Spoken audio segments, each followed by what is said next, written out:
Right after our divorce, hearing my mother-in-law stopped me at the door. "Don't ever set foot in my house again. Get out." I smiled. "Actually, I already sold this house, and I just fired your son as CEO. My name is Nora. I am 34 years old, and I spent the last 5 years playing the quiet, supportive wife to a man who thought he was a self-made tech genius. If you have ever been underestimated by people who took advantage of your silence, let me know where you are watching from in the comments below. Hit like and subscribe if you have ever had to stand up to family who underestimated your worth." The ink on my divorce papers was barely dry. 10 minutes had passed since the judge struck the gavel, ending my 5-year marriage to Brandon. I left the courthouse feeling a strange mixture of relief and exhaustion. All I wanted was to retrieve the very last box of my personal belongings from the study, load it into my practical sedan, and drive away from this life forever. I turned onto the familiar tree-lined street of our upscale neighborhood. We lived in a sprawling modern craftsman home that commanded attention. With its sharp architectural lines and expansive windows, the property was a testament to wealth. At least that was the image Brandon wanted to project. As I approached the driveway, my sense of relief quickly vanished. Instead of the quiet, empty residence I expected, I found a chaotic scene. Luxury vehicles lined both sides of the street. Men in crisp white shirts and black vests were rushing back and forth, opening car doors for people dressed in expensive daytime cocktail attire. I parked my car a block away and walked toward the property, my pulse quickening with every step. The heavy oak front door was propped wide open. Upbeat thumping music spilled out onto the front porch, mixing with the loud chatter and laughter of dozens of guests. I stepped over the threshold, my practical flat shoes making no sound against the imported hardwood floors. The foyer was unrecognizable. Massive floral arrangements of white roses and lilies dominated the entryway tables. Caterers glided through the halls carrying silver trays of caviar and expensive hors d'oeuvres. I moved further into the living room, a space I had personally decorated with understated elegance, now transformed into a loud, obnoxious celebration. Suspended across the large stone fireplace was a custom-printed banner. In shimmering gold letters, it read, "Happy Divorce and Happy Engagement." Standing right beneath that banner was Brandon. He was dressed in a tailored navy blue suit that cost more than a reliable used car, holding a crystal flute of champagne. Clinging to his arm was Brittany. She was his former executive assistant, the woman he had an affair with for 2 years, and now his fiancée. Brittany wore a tight white dress that left little to the imagination, giggling loudly at a joke someone had just made. They looked like the perfect picture of high society triumph. Before I could even process the sheer audacity of throwing a divorce and engagement party mere minutes after the court hearing, a harsh voice cut through the music. "What do you think you are doing here?" I turned to see Beverly, Brandon's mother. She marched toward me, her heels clicking aggressively against the floor. Beverly was a woman who wore her perceived wealth like a weapon. Today she was draped in silk and heavy gold jewelry, her hair perfectly blown out, her eyes narrowing with pure malice as she looked me up and down. She stopped right in front of me, physically blocking my path to the hallway. "Do not ever set foot in my house again," Beverly snarled, her voice loud enough to draw the attention of the nearest guests. "Get out!" I stood my ground, keeping my expression entirely neutral. "I just came to collect my last box of books from the study," I said softly. "It will only take a minute." Beverly let out a sharp, mocking laugh that sounded like breaking glass. "You do not get to come into my son's beautiful home and make demands. Look at you. You are an absolute embarrassment." She gestured wildly at my outfit. I was wearing a simple beige cardigan, dark slacks, and comfortable shoes.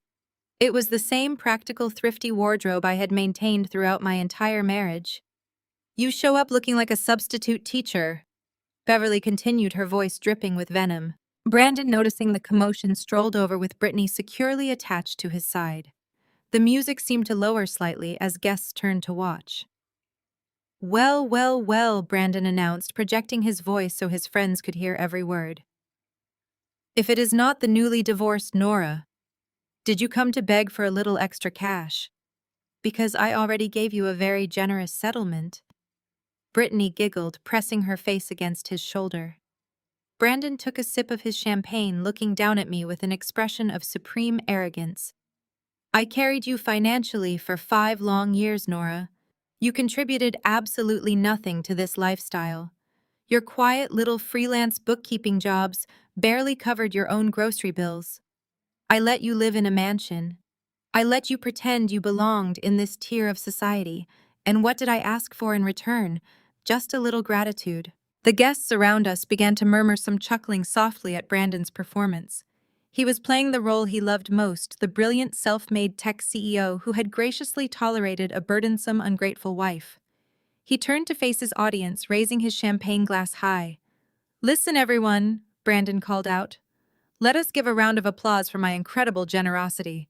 I could have left her with absolutely nothing. My lawyers told me to crush her. But I am a nice guy. I let Nora keep her measly retirement fund so she does not starve on the streets. I even let her keep her old car." The crowd erupted into laughter and polite applause. Beverly beamed with pride, patting her son on the back. "That is right," Beverly chimed in. "Brandon has always been too kind for his own good. He works 70 hours a week building a technology empire while you sat at home doing simple math for small businesses. You never supported his vision. You never matched his ambition. You were just an anchor dragging him down. Now he has Brittany, a woman who truly understands what it takes to stand beside a powerful man." Brittany offered a sickly sweet smile. "Do not feel too bad, Nora," she said, her voice dripping with fake sympathy. "Brandon just needs someone who can handle the fast-paced lifestyle of a successful CEO. You were always just a bit too plain for this world. You will be much happier back in a tiny apartment where you belong." I listened to their cruel dialogue without interrupting. I did not shed a single tear. I did not raise my voice or defend my wardrobe. I simply stood there playing the role of the submissive, thrifty wife one very last time. I let them feed their own egos, absorbing every insult and every arrogant boast. They were so blinded by their own self-importance that they could not see the truth standing right in front of them. They truly believed Brandon was the financial powerhouse of our relationship. They truly believed I was just a quiet accountant who got lucky. They had no idea that the ground beneath their feet was about to crumble. I took a slow, deep breath, feeling absolute calm. Playing the silent partner was over. It was time to show them exactly who they had been dealing with all these years. I looked at Beverly, then at Brandon, and finally at Brittany, who was still smirking as she clung to my former husband. The music continued to thump through the expensive surround sound speakers Brandon had installed just last month. Guests held their breath, waiting for me to break down, scream, or run out the door in tears. Instead, I checked the simple silver watch on my left wrist. It was exactly 4:45 in the afternoon. I let a genuine relaxed smile spread across my face. Beverly frowned, clearly unsettled by my reaction. "Are you deaf?" she demanded, taking another step toward me. "I told you to get out of my son's house." "Actually, Beverly," I said, keeping my voice perfectly even and pleasant, "I already sold this house. And I just fired your son as CEO." The silence that fell over the foyer was instantaneous and absolute. Someone bumped against a table, making a champagne glass clink loudly, but no one spoke. Brandon stared at me for a long second before throwing his head back and letting out a booming theatrical laugh. He looked at his friends in the crowd, shaking his head, as if I had just told the most pathetic joke he had ever heard. "Right," Brandon chuckled, wiping a fake tear from his eye. "You sold my house. The house I bought with my hard-earned money. The house with my name on the mortgage. Nora, I knew you were struggling to accept the divorce, but this is a new level of delusion, even for you." Brittany patted his chest soothingly. "Brandon, maybe we should call someone. She is clearly having a mental breakdown. It is actually kind of sad." I did not break eye contact with Brandon. "You never bothered to read the actual deed to this property, did you, Brandon? You just signed where the lawyers pointed. If you had paid attention, you would have noticed that your name is not on the deed. Neither is mine. The property is legally owned by Horizon Holdings. Brandon rolled his eyes, taking another sip of his champagne. Yes, Horizon Holdings. The shell company we set up for tax purposes when I bought the place. My company. It is not your company, I corrected smoothly. Horizon Holdings is an anonymous limited liability company that I formed 3 years before we even met. I used it to purchase this property in cash long before you and I ever went on our first date. When we got married, you insisted on taking over the property taxes to prove you were the provider. I simply let you pay the taxes on a home you never owned. And because the LLC was established prior to our marriage and never commingled with our joint assets, it was completely exempt from the divorce settlement you were bragging about 5 minutes ago. Brandon stopped smiling. His jaw tightened, and he shot a quick, uncertain glance at his mother. Beverly stepped forward, her silk dress rustling aggressively. That is impossible, Beverly snapped. Brandon is a successful technology executive. He provided this home. You are just a freelance bookkeeper trying to steal what belongs to my family. I am calling the police to have you removed. You can call whoever you like, Beverly, I said, shifting my gaze to her. But you might want to start packing up your party favors. I liquidated Horizon Holdings 2 weeks ago. The buyer is Apex Commercial Development. They bought the land to bulldoze the entire lot and build a complex of high-density townhomes. Brittany let out a sharp gasp, stepping away from Brandon. Bulldoze. But Brandon said we were going to renovate the master suite next month. We already picked out the marble for the bathroom. I am afraid you will have to cancel that marble order, Brittany, I said politely. The final transfer of the property deeds executes at exactly 5 o'clock today. In 15 minutes, this house legally belongs to Apex Commercial Development. Their demolition crew is scheduled to secure the perimeter this evening. You and your guests are currently trespassing on an active construction site. The guests began to murmur anxiously. A few people near the back subtly placed their champagne glasses on side tables and started inching toward the door. Brandon's face turned a mottled shade of red. He handed his glass to Brittany and stormed toward me, his expensive shoes stomping heavily on the hardwood floor. You are lying, Brandon shouted, dropping the cool, composed executive persona entirely. You do not have the kind of money to buy a house like this in cash. You never have. You spent the last 5 years clipping coupons and buying clothes on clearance. You are a nobody, Nora. You are a broke, pathetic nobody trying to ruin my engagement party because you cannot handle the fact that I upgraded. I stood perfectly still, not intimidated by him towering over me. I did not raise my voice, but I projected it enough so that every single tech executive, investor, and friend in the room could hear me clearly. If I am a nobody, Brandon, I said calmly, then I suggest you check your corporate email. Right now. Brandon scoffed, crossing his arms over his chest. What are you talking about? I am not checking my email. I am kicking you out of my house. Check your email, Brandon. I repeated, my tone dropping to a hard, authoritative edge that he had never heard from me before. He hesitated. The absolute certainty in my voice seemed to pierce through his arrogance. Slowly, reluctantly, he reached into the inner pocket of his tailored suit jacket and pulled out his smartphone. He unlocked the screen, his thumb hovering over the display. He looked at me one last time, a sneer twisting his features before tapping his mail application. I watched his face closely. It took exactly 4 seconds for the reality of his situation to register. First, his eyes widened slightly. Then the sneer melted away, replaced by a slack-jawed expression of complete shock. The color drained from his face so fast, he looked physically ill. His hand began to shake, making the screen of his phone tremble. What is it? Brandon Beverly demanded, pushing past Brittany to look over his shoulder. What does it say? Brandon could not speak. He just stared at the screen, his mouth opening and closing without producing any sound. Beverly snatched the phone from his hand. She adjusted her reading glasses and squinted at the bright screen. Her voice, usually so loud and commanding, dropped to a horrified whisper as she read the words out loud to the silent room. Notice of immediate termination. Effective as of 4:30 this afternoon, you are hereby removed from your position as Chief Executive Officer of Novatech. Your access to all corporate accounts, buildings, and servers has been permanently revoked. The board of directors has unanimously voted to execute the moral turpitude clause in your employment contract, resulting in dismissal without severance. Please surrender all company property immediately. Beverly lowered the phone, her hands shaking just as badly as Brandon's. She looked at me, her eyes wide with a mixture of terror and fury.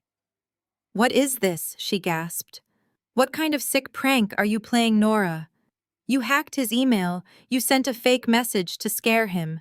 This is illegal. You are going to jail for this." I just smiled at her. For several seconds, nobody moved. Beverly continued holding the phone, as though the device itself had betrayed her. The termination notice remained open on the screen, stamped with the Novatech Legal Department header and an authentication code at the bottom. I could see Brandon trying to calculate how quickly he could dismiss what everyone had just heard. His eyes moved from his mother to the guests, and then back to me, searching for the easiest lie. One of the men standing near the fireplace cleared his throat.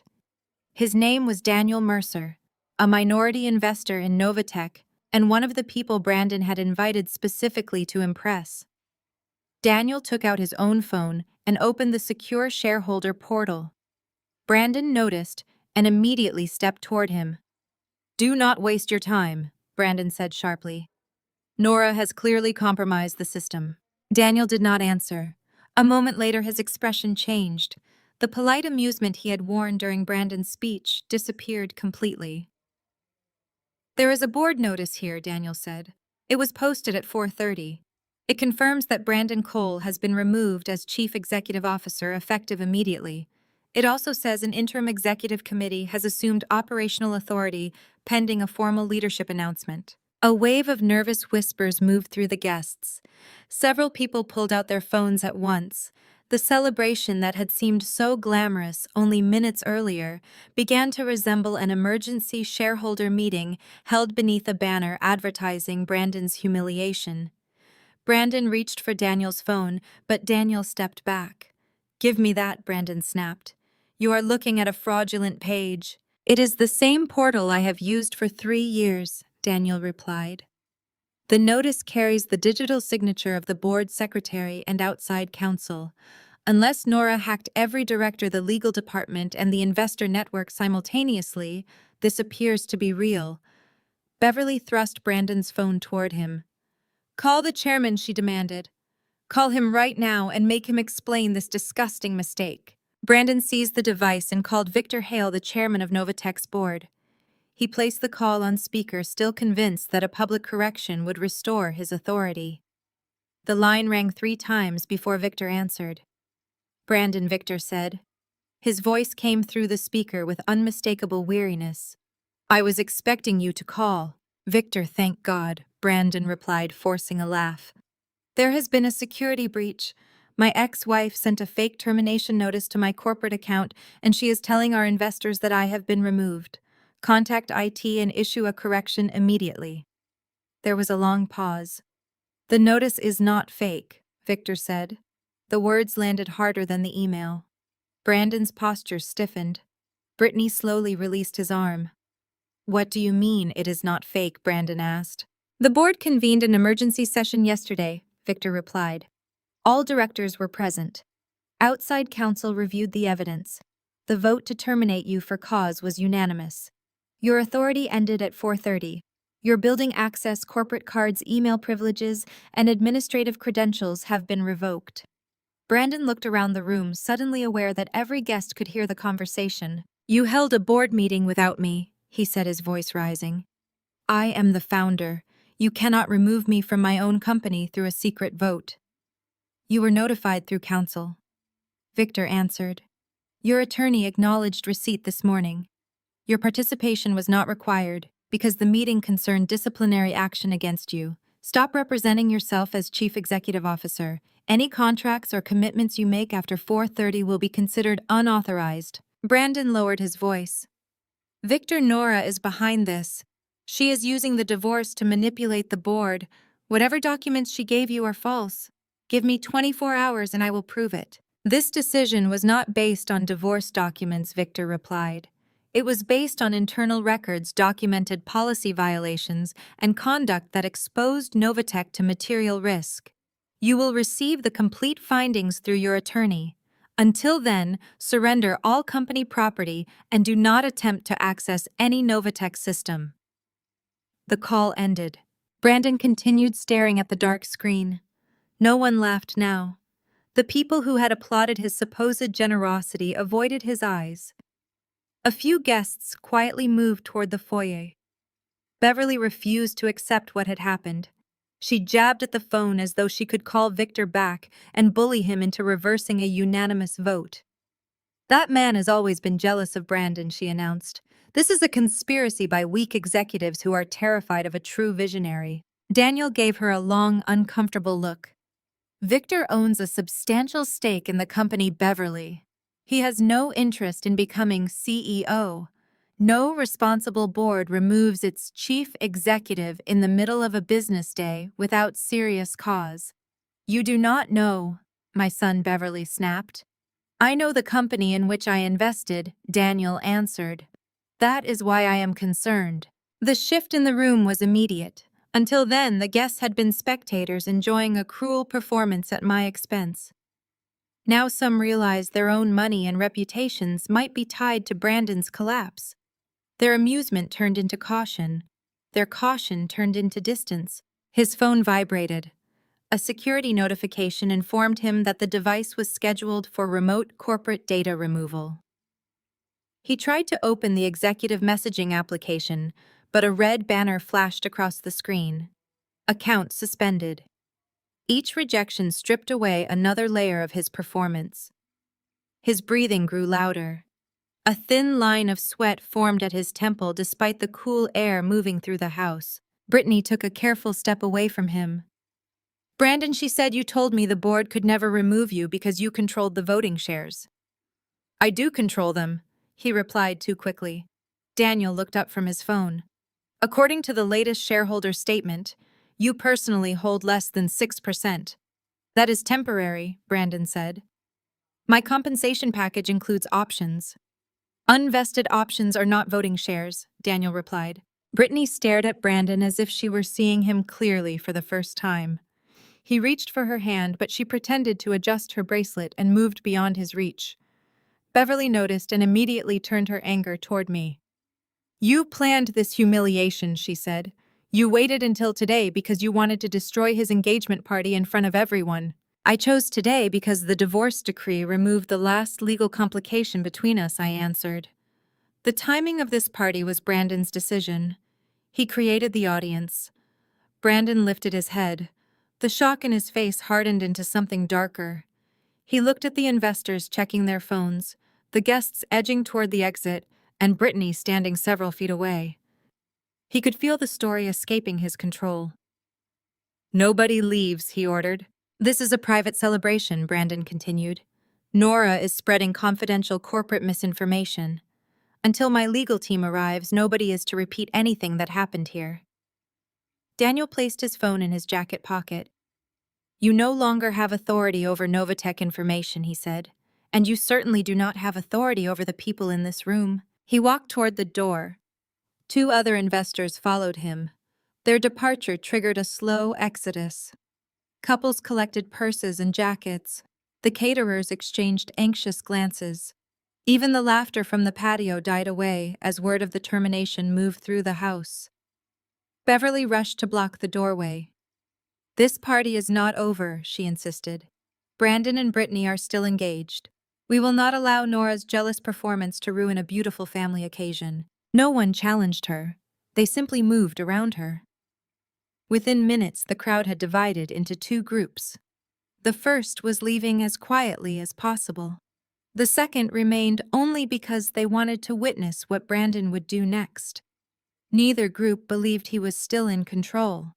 Beverly gripped his phone tightly, her eyes moving between the authenticated notice and my face. The panic radiating from her was a stark contrast to the absolute calm I felt. Then the spell broke. Brandon snatched his phone back.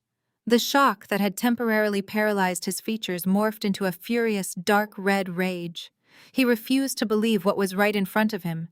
He refused to accept that the woman he had treated like a subservient afterthought for half a decade had just dismantled his professional identity. "This is a hack!" Brandon shouted, his voice echoing off the high vaulted ceilings. He pointed a shaking finger at me. "You hacked into the corporate server. You sent a spoofed email to try and scare me. That is what this is. A desperate illegal cyber attack from a bitter ex-wife." He turned to the crowd of onlookers holding his hands up. "Do not listen to a word she says. Nora does not have the technical skills or the clearance to fire anyone. She is a low-level freelance accountant who probably paid someone on the internet to send a fake termination notice." Brittany pressed herself against his side, her fake diamond engagement ring catching the light as she dramatically placed a hand over her heart. "Oh my God, Brandon," she gasped, her voice trembling with manufactured distress. "She is trying to ruin our special day. I cannot believe someone could be this vindictive. We just wanted to celebrate our love and our new beginning, and she is here committing actual crimes just out of spite."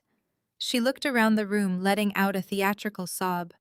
"Please, someone do something. She is trying to destroy everything Brandon worked so hard to build." Beverly did not miss the beat. Recognizing an opportunity to control the narrative, she smoothed down the front of her expensive silk dress. She stepped in front of Brandon, shielding him like a protective mother bear. "Listen to me, everyone," Beverly announced, projecting her voice across the room. "You all know Brandon. You know the kind of brilliant, generous man he is. He has been chained to a deeply delusional woman. Nora has always been insanely jealous of his success. She simply cannot handle the reality that she lost a high-value man. She is having a complete psychological breakdown right in front of us because she knows she will never find anyone remotely as successful as my son." A few guests nodded sympathetically, whispering among themselves. Brandon seemed emboldened by his mother's aggressive defense. He pulled his phone back out and aggressively tapped the screen. "I am not playing these games with you anymore, Nora," he growled. "You want to commit cybercrimes and trespass on my property. Fine. Let us see how smug you look in handcuffs." He dialed 911, raising the phone to his ear. "Yes, hello. I need officers dispatched to my residence immediately. I have a hostile trespasser refusing to leave. She is a disgruntled ex-wife making threats and committing digital fraud against my corporation." "Yes, we will be waiting right by the front door." He ended the call, crossing his arms, looking down at me with a sickeningly triumphant smirk. "The police are on their way, Nora. You had your fun. You made your little scene.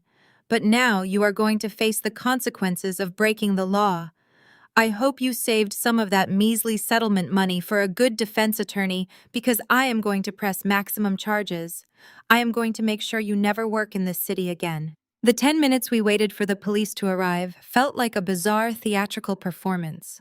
Brandon and Brittany stood by the grand staircase, accepting hushed condolences from their friends. Beverly paced back and forth loudly, recounting all the times she had supposedly caught me acting unstable during family dinners. Through it all, I did not move from my spot in the foyer. I simply stood there, maintaining a relaxed posture and a serene expression. My absolute lack of panic seemed to unnerve Brandon slightly. He kept shooting me sideways glances, checking to see if my confidence was wavering. It was not. Finally, the heavy wooden front door opened wider, and 2 uniformed police officers stepped into the entryway.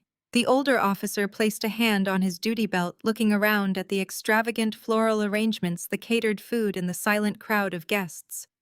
"We received a call about a hostile trespasser," he said, his deep voice cutting through the tension. "Who placed the call?" Brandon immediately stepped forward, gesturing toward me with a dramatic flourish. "I did, officer. I am the homeowner. This woman is my ex-wife. Our divorce was finalized less than an hour ago, and she broke into my house to harass my guests and disrupt my engagement party. Furthermore, she has hacked into my company servers and sent fraudulent termination emails. I want her removed from my property immediately, and I want to press charges for trespassing and cyber harassment." The officers turned to look at me. "Ma'am, is this true? Have you been asked to leave the premises?" I unclasped the front of my leather purse and calmly reached inside. "Actually, officers, I said, my voice clear and completely devoid of any anxiety. I am very glad you are here. It will save me the trouble of calling you myself later today. I pulled out a thick, crisp manila folder and handed it to the older officer. I am not trespassing. In fact, I am the only person in this entire room who actually has a legal right to dictate who stands on this property. Brandon let out a sharp scoff. Do not listen to her nonsense. She is having a psychological episode. Just put her in handcuffs and get her out of my house. The older officer held up a hand signaling Brandon to be quiet while he opened the folder. Inside were several heavily notarized documents. Officer I explained smoothly. The first document you are looking at is the original property deed. You will notice that it belongs to an entity called Horizon Holdings. The second document is the corporate registration for Horizon Holdings, proving that I am the sole owner and proprietor of that entity. It was established 3 years prior to my marriage to that man and is completely exempt from our divorce proceedings. I have owned this house since the day it was purchased. The officer's eyes scanned the documents, his brow furrowing as he verified the matching names and the official state seals. He nodded slowly, flipping to the third page. The final document, I continued turning to look directly at Brandon's pale face, is a finalized commercial real estate sale agreement. I liquidated Horizon Holdings and sold this entire property to Apex Commercial Development. The legal transfer of ownership executes at exactly 5 o'clock this evening. I checked my watch again. It is currently 4:55. In 5 minutes, this house becomes an active commercial demolition site. The older officer closed the manila folder and looked up. His expression had shifted from cautious neutrality to strict authority. Sir, the officer said, addressing Brandon, these documents are perfectly in order and officially notarized. The deed is registered to the holding company, and this lady is the verified owner. Your name is nowhere on this property. Brandon's mouth dropped open. He took a stumbling step back, bumping into the edge of a console table. No, that is impossible. I paid the property taxes. I live here. Paying taxes does not grant you the deed, sir, the officer replied firmly. As of right now, this lady is the legal owner. And according to this sale agreement, at 5 o'clock, the property transfers to a commercial developer. The officer looked around the crowded room at the balloons, the champagne flutes, and the frozen party guests. Ma'am, the officer said, turning back to me, what would you like us to do? I smiled, a slow, deeply satisfying smile that reached all the way to my eyes. Well, officers, I said, my voice carrying perfectly through the silent house. Since the new developers will be arriving shortly with bulldozers, I would like you to clear the premises. I want these trespassers removed from my property immediately. The older officer did not hesitate. He turned to Brandon and pointed a firm finger toward the open front door. You heard the lady, he said. This is private property and you no longer have permission to be here. I suggest you and your guests gather your personal items and vacate the premises before we are forced to start making arrests for trespassing. Brandon looked absolutely breathless. His chest heaved as he stared at the police officer and then at me. This cannot be happening, he stammered. I built this life. You cannot just take it from me. Beverly grabbed his arm, pulling him back. Do not argue with them, Brandon, she hissed, her face flushed with extreme humiliation. She is insane. She hacked your company and forged these papers. We are leaving right now, but we are bringing an army of lawyers down on her tomorrow. Brittany was already crying loudly, clutching her designer purse and practically running toward the driveway. The guests who had been enjoying expensive catered food and champagne just minutes ago were now flooding out the front door in a chaotic rush. Nobody wanted to be caught in the middle of a police eviction. They whispered and pointed, casting judgmental glances at Brandon and Beverly as they hurried to their luxury cars. I stood in the foyer and watched them go. The caterers scrambled to pack up their trays and equipment, apologizing profusely to me as they carried their supplies out the back door. Within 20 minutes, the loud, obnoxious engagement party was completely dismantled. The house fell entirely silent, except for the heavy rumble of the commercial demolition trucks pulling up to the curb outside. Brandon stood on the front lawn watching the massive yellow bulldozers park along the street. He looked completely defeated, but the anger in his eyes was still burning bright. He pointed a finger at me from the sidewalk. "You think you won, Nora?" he shouted over the noise of the diesel engines. "You think a fake email and a real estate loophole can break me? I am the chief executive officer of Novatech. I am a millionaire. I will walk into my office tomorrow morning and have my IT department trace your little cyber attack. You are going to federal prison." I simply waved at him from the porch before closing the heavy oak door and locking it for the final time. I gathered my last box of books from the study, walked out through the garage, and drove away, leaving Brandon to watch the new developers secure the property lines.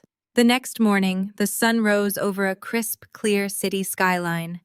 Brandon woke up in a highly overpriced luxury hotel suite downtown.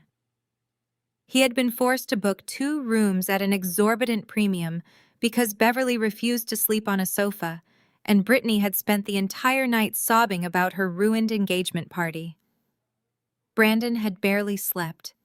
He had spent the entire night pacing the floor, drinking scotch, and convincing himself that the termination notice on his phone was nothing more than an elaborate digital hoax. He was certain I had paid a hacker to compromise the Novatech corporate servers just to scare him. He showered and dressed in his sharpest charcoal gray suit, tying a silk tie with aggressive precision. He looked at himself in the full-length mirror, practicing his most intimidating executive scowl. He was the founder in his mind anyway. He was the face of the brand. He was going to march into his sleek, modern office building, summon the head of cybersecurity, and have me arrested before lunch. He left Brittany sleeping in the hotel bed and ordered an elite rideshare service to take him to the tech district. When he arrived at the Novatech corporate headquarters, he tipped the driver generously and adjusted his suit jacket. The building was a towering structure of blue glass and steel, representing everything he believed he had conquered. He strode through the revolving glass doors with extreme confidence. The main lobby was expansive and bright, featuring polished marble floors and a massive digital display rotating the company logo. Several employees were milling about, grabbing coffee from the lobby cafe and chatting before heading up to their respective floors. Brandon completely ignored them. He walked straight toward the elevated security turnstiles that separated the public lobby from the private corporate elevators. He pulled his sleek black security badge from his pocket and slapped it against the digital reader. He expected the familiar green light and the soft chime that would open the glass gates. Instead, the machine emitted a harsh buzzing sound. A bright red light flashed across the reader panel. "Access denied." Brandon frowned. He assumed he had simply tapped the card too quickly. He wiped the badge on his trousers and held it firmly against the scanner again. The harsh buzz echoed loudly in the quiet lobby. "Access denied." A few employees standing near the cafe paused their conversations, turning to look at the commotion. Brandon felt a familiar surge of irritation. He slapped the badge against the reader a third time, hitting the plastic casing so hard it rattled. "Access denied." "This is ridiculous," Brandon muttered loudly, running a hand through his perfectly styled hair. He turned and marched over to the main security desk. Behind the high marble counter sat an older security guard named Thomas. Thomas had worked at the building for 3 years and usually greeted Brandon with a respectful nod every single morning. "Thomas," Brandon snapped, leaning heavily over the counter. "My badge is malfunctioning. The system is completely locked up. Reset my credentials right now and call the IT department to fix this immediately. I have a very important board meeting to conduct, and I do not have time for technical glitches." Thomas looked up from his computer monitor. His expression was not respectful or eager to please. It was tense and deeply uncomfortable.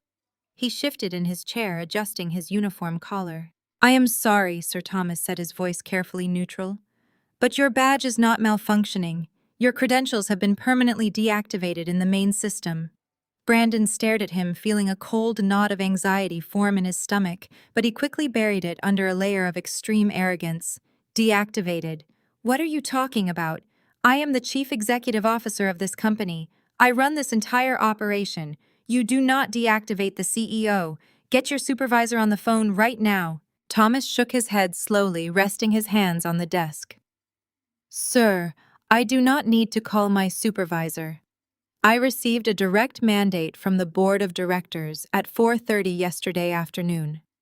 You are no longer employed by Novatech.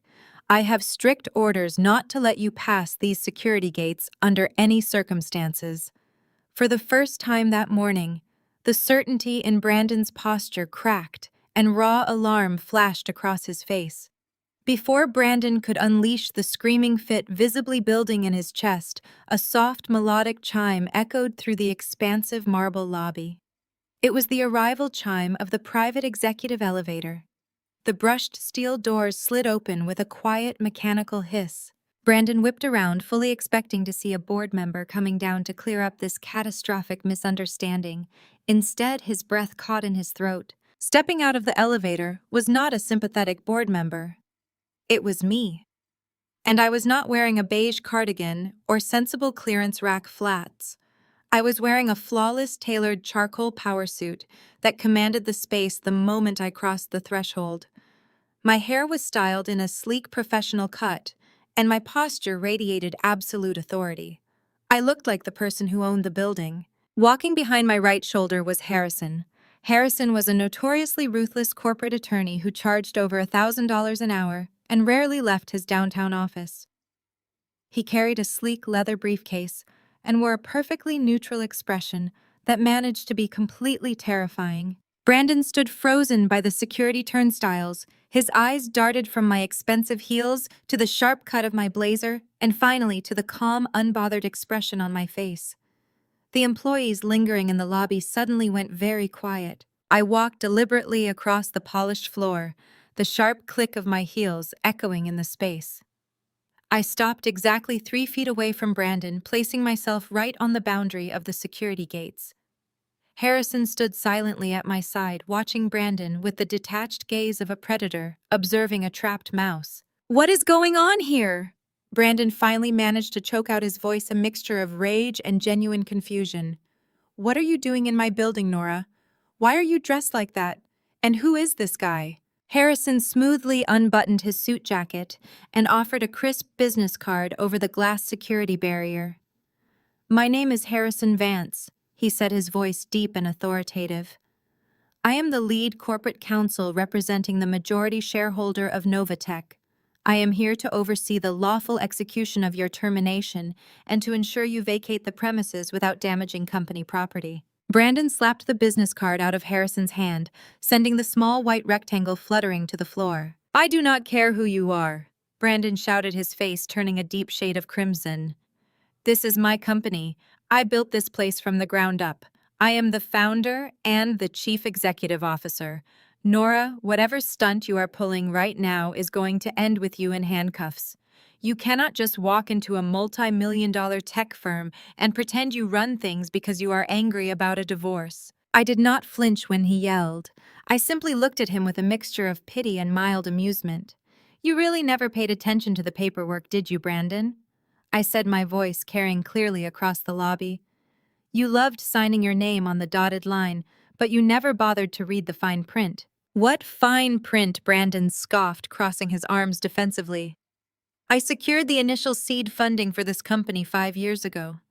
I pitched the investors. I got the capital. I built the product. You were at home balancing spreadsheets for local bakeries." I let out a soft laugh, shaking my head slowly. "You never pitched anyone, Brandon. 5 years ago, you were a charismatic guy with a decent idea but absolutely zero business acumen. You went to a dozen venture capital firms and every single one of them turned you down because your financial projections were a complete disaster. Do you remember how depressed you were? Do you remember coming home and crying on the couch because you thought your dream was over?" Brandon swallowed hard, his eyes shifting nervously toward the employees who were openly listening to our conversation. "Keep your voice down," he hissed. I ignored his request, maintaining my steady conversational volume. "I watched you sitting on that couch, and I decided to fix your problem," I continued. "But I knew your ego could never handle your wife being your savior. So I used my private equity firm, a firm I built long before I met you. I created a dummy corporation called Vanguard Investments. I set up a fake board of directors, and I had a representative reach out to you with an offer to fund your entire seed round." Brandon stared at me, his arms slowly uncrossing and falling to his sides.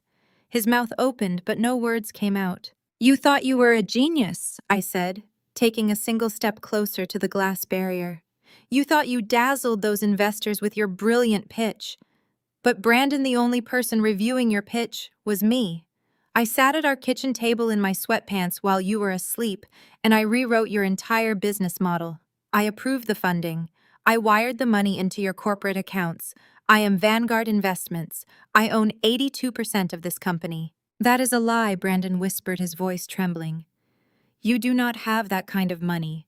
You are just Nora." "I am Nora," I agreed, smiling pleasantly. "But I am not the Nora you thought I was. I installed you as the face of Novatech because you craved the spotlight. You wanted the magazine covers, the industry awards, and the fancy tech conferences. I did not care about any of that. I only cared about the profit. So I let you play the visionary CEO while I quietly steered this company to profitability from the shadows. Every time your executive board rejected one of your terrible ideas and forced you to pivot, it was because I instructed them to. I have been running this company for 5 years. You were just the mascot." Brandon looked around the lobby as if hoping anyone would step forward and tell him this was a massive practical joke. He looked at the security guard Thomas, who was staring intently at his computer monitor. He looked at the employees, who were now whispering furiously to one another. He was completely trapped in a nightmare of his own making. "You cannot do this to me," Brandon said, his voice suddenly sounding very small and very desperate. "I gave you 5 years of my life. I built this brand. You cannot just fire me." "Actually," Harrison intervened, his tone brisk and entirely devoid of sympathy, "the board can terminate your employment at any time for cause. And in this particular instance, the cause is overwhelming." I folded my hands in front of me, looking Brandon directly in the eyes. "I gave you everything, Brandon. I gave you the company, the house, and the lifestyle. All I asked for in return was basic respect and loyalty.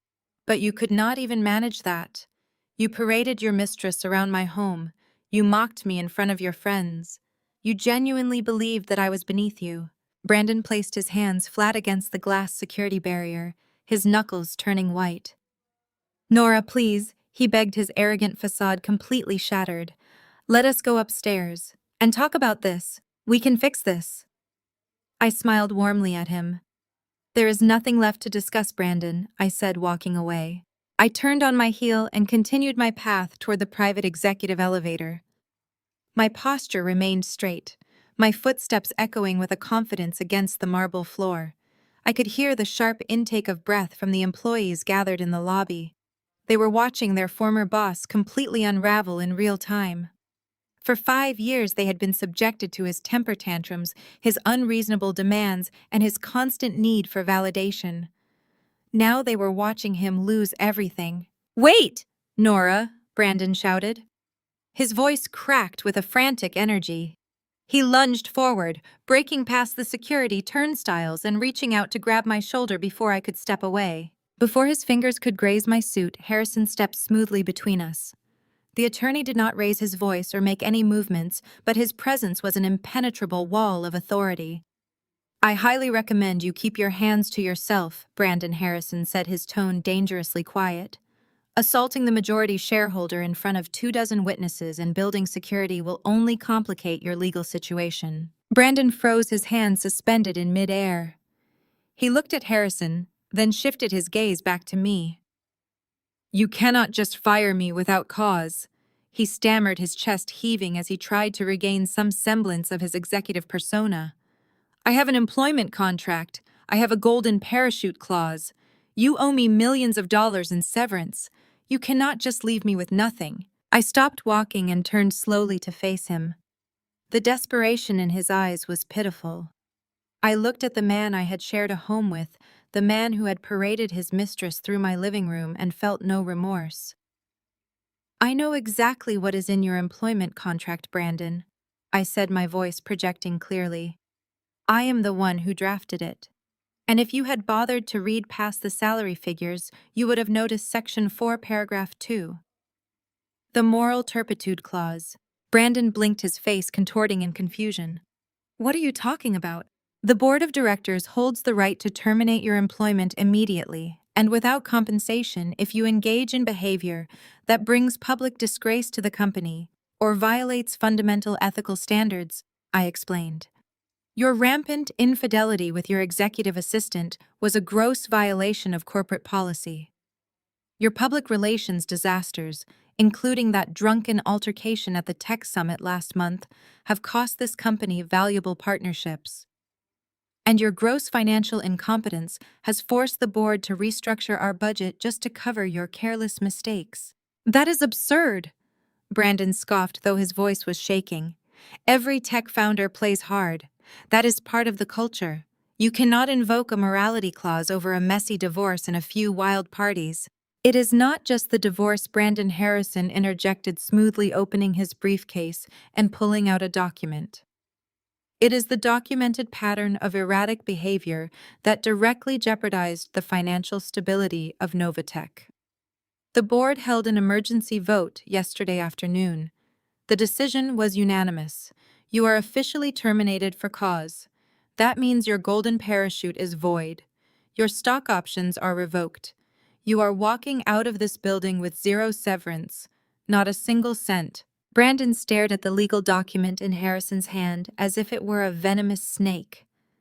The reality of his situation was finally crashing down on his shoulders. He had drained our joint accounts and hidden the cash in offshore accounts under Brittany's name, assuming he would still have his massive corporate salary and his multi-million-dollar severance package to fall back on. He had fully expected to walk away from our marriage as a wealthy tech giant. Instead, he was being stripped of his title, his income, and his entire professional identity in front of the very people he used to command. The employees standing near the cafe were no longer bothering to hide their interest. Several of them were openly smiling, exchanging satisfied glances as they watched the tyrant CEO get dismantled. Brandon looked around the lobby, noticing the distinct lack of sympathy on their faces. The humiliation washed over him, turning his skin a blotchy, furious shade of red. His rising panic curdled into a toxic, vindictive rage. "Fine." Brandon spat, his hands balling into tight, furious fists at his sides. "You want to play hardball, Nora? Let us play. You think you can just steal my company and run it without me? You have no idea what you are doing. You are a glorified bookkeeper playing dress-up in a power suit. I am the genius behind this brand. I am the one the big clients actually trust." I tilted my head slightly, watching his final desperate tantrum unfold with complete serenity.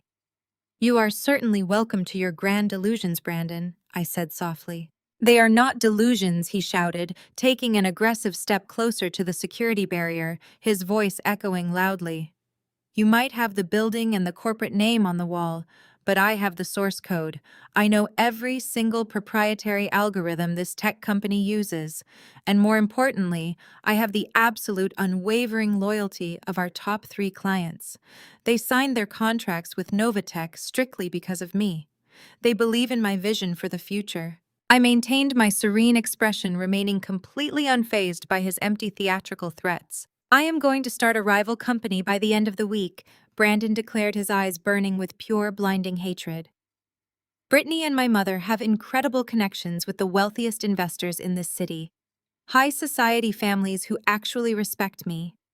We are going to secure immediate funding, strip away your biggest accounts, and put Novatech completely out of business within a single month. I am going to crush you, Nora. I am going to make sure you lose every single dollar you invested, and when you are begging me for a settlement, I am going to laugh right in your face." I did not give him the satisfaction of a verbal response. I simply turned away from his red, angry face and stepped confidently into the private executive elevator. Harrison followed me inside, pressing the heavy silver button for the top floor.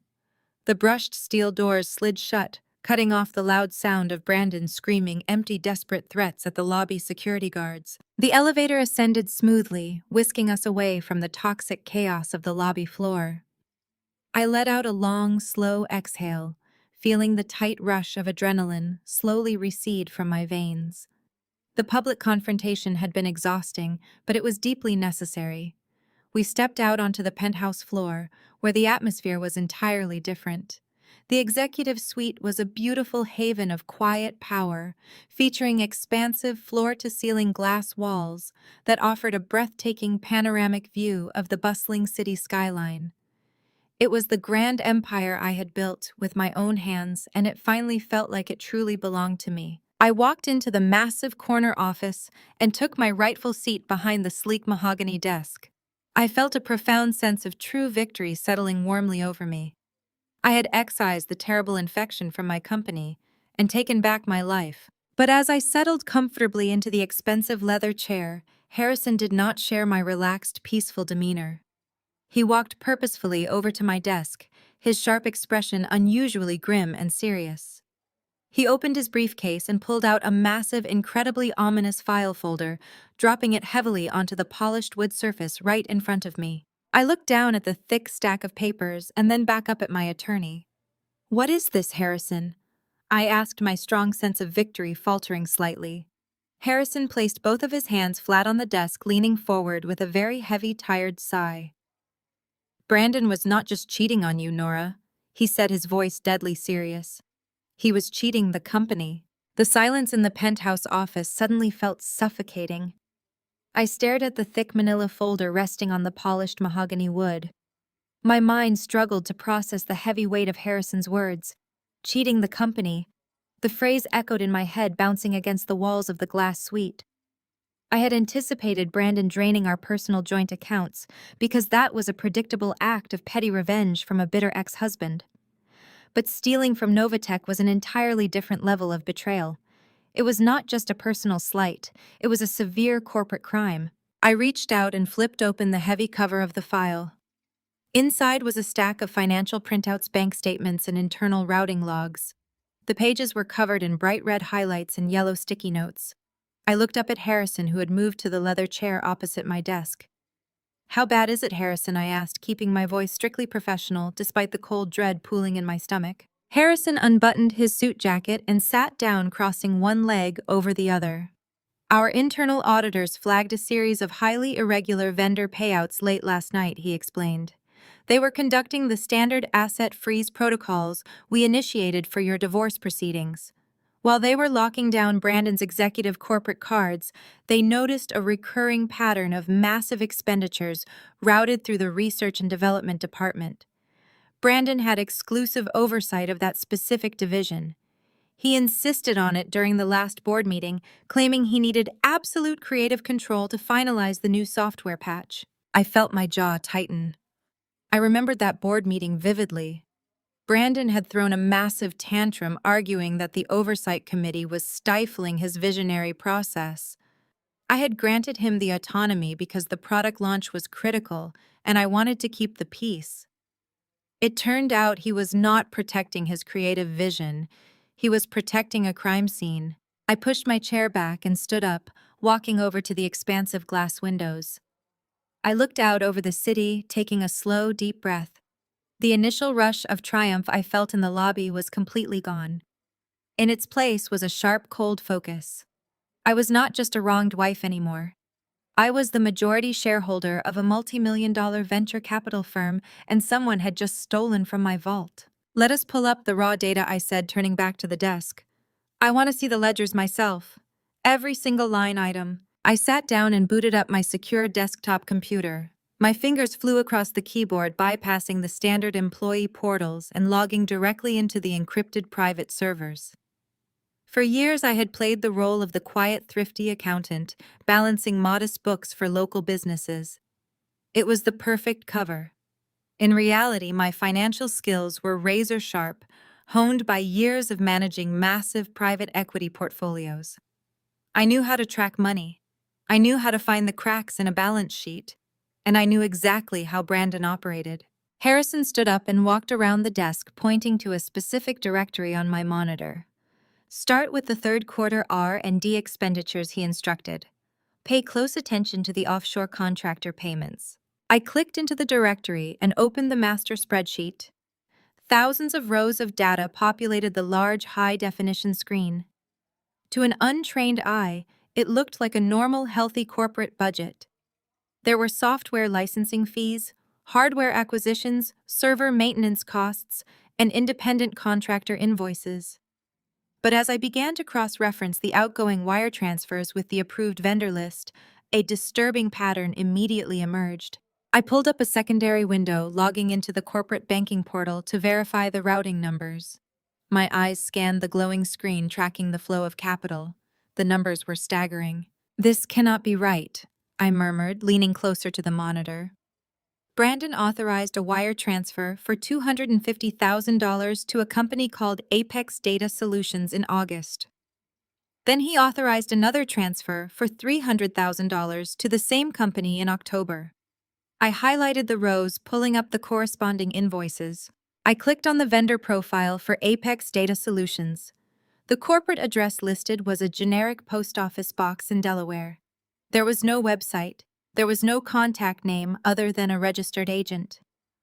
"Look at the deliverables," Harrison said, resting a hand on the back of my chair. I opened the attached invoice documents. They were incredibly vague. The descriptions simply read software optimization consulting and advanced algorithm rendering. There were no specific metrics, no hourly breakdowns, and no attached project files. It was just a blank template with a massive dollar amount slapped on the bottom. "This is a ghost vendor," I said, my voice dropping to a harsh whisper. "Apex Data Solutions does not exist. It is a shell company." Brandon created a fake corporate entity and approved his own invoices. He essentially signed blank checks using Novatech Capital and wired the money directly into a black hole. "Keep looking," Harrison urged softly. "There are more." My fingers flew across the keyboard again, my heart pounding with a mixture of disbelief and absolute fury.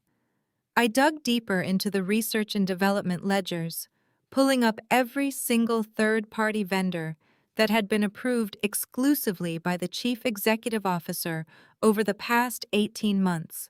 I found another company called Summit Logistics. Brandon had wired them $150,000 for beta testing services. I traced the routing number.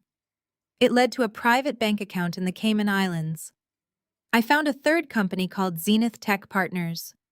They had received over $400,000 in staggered payments for supposed user interface design.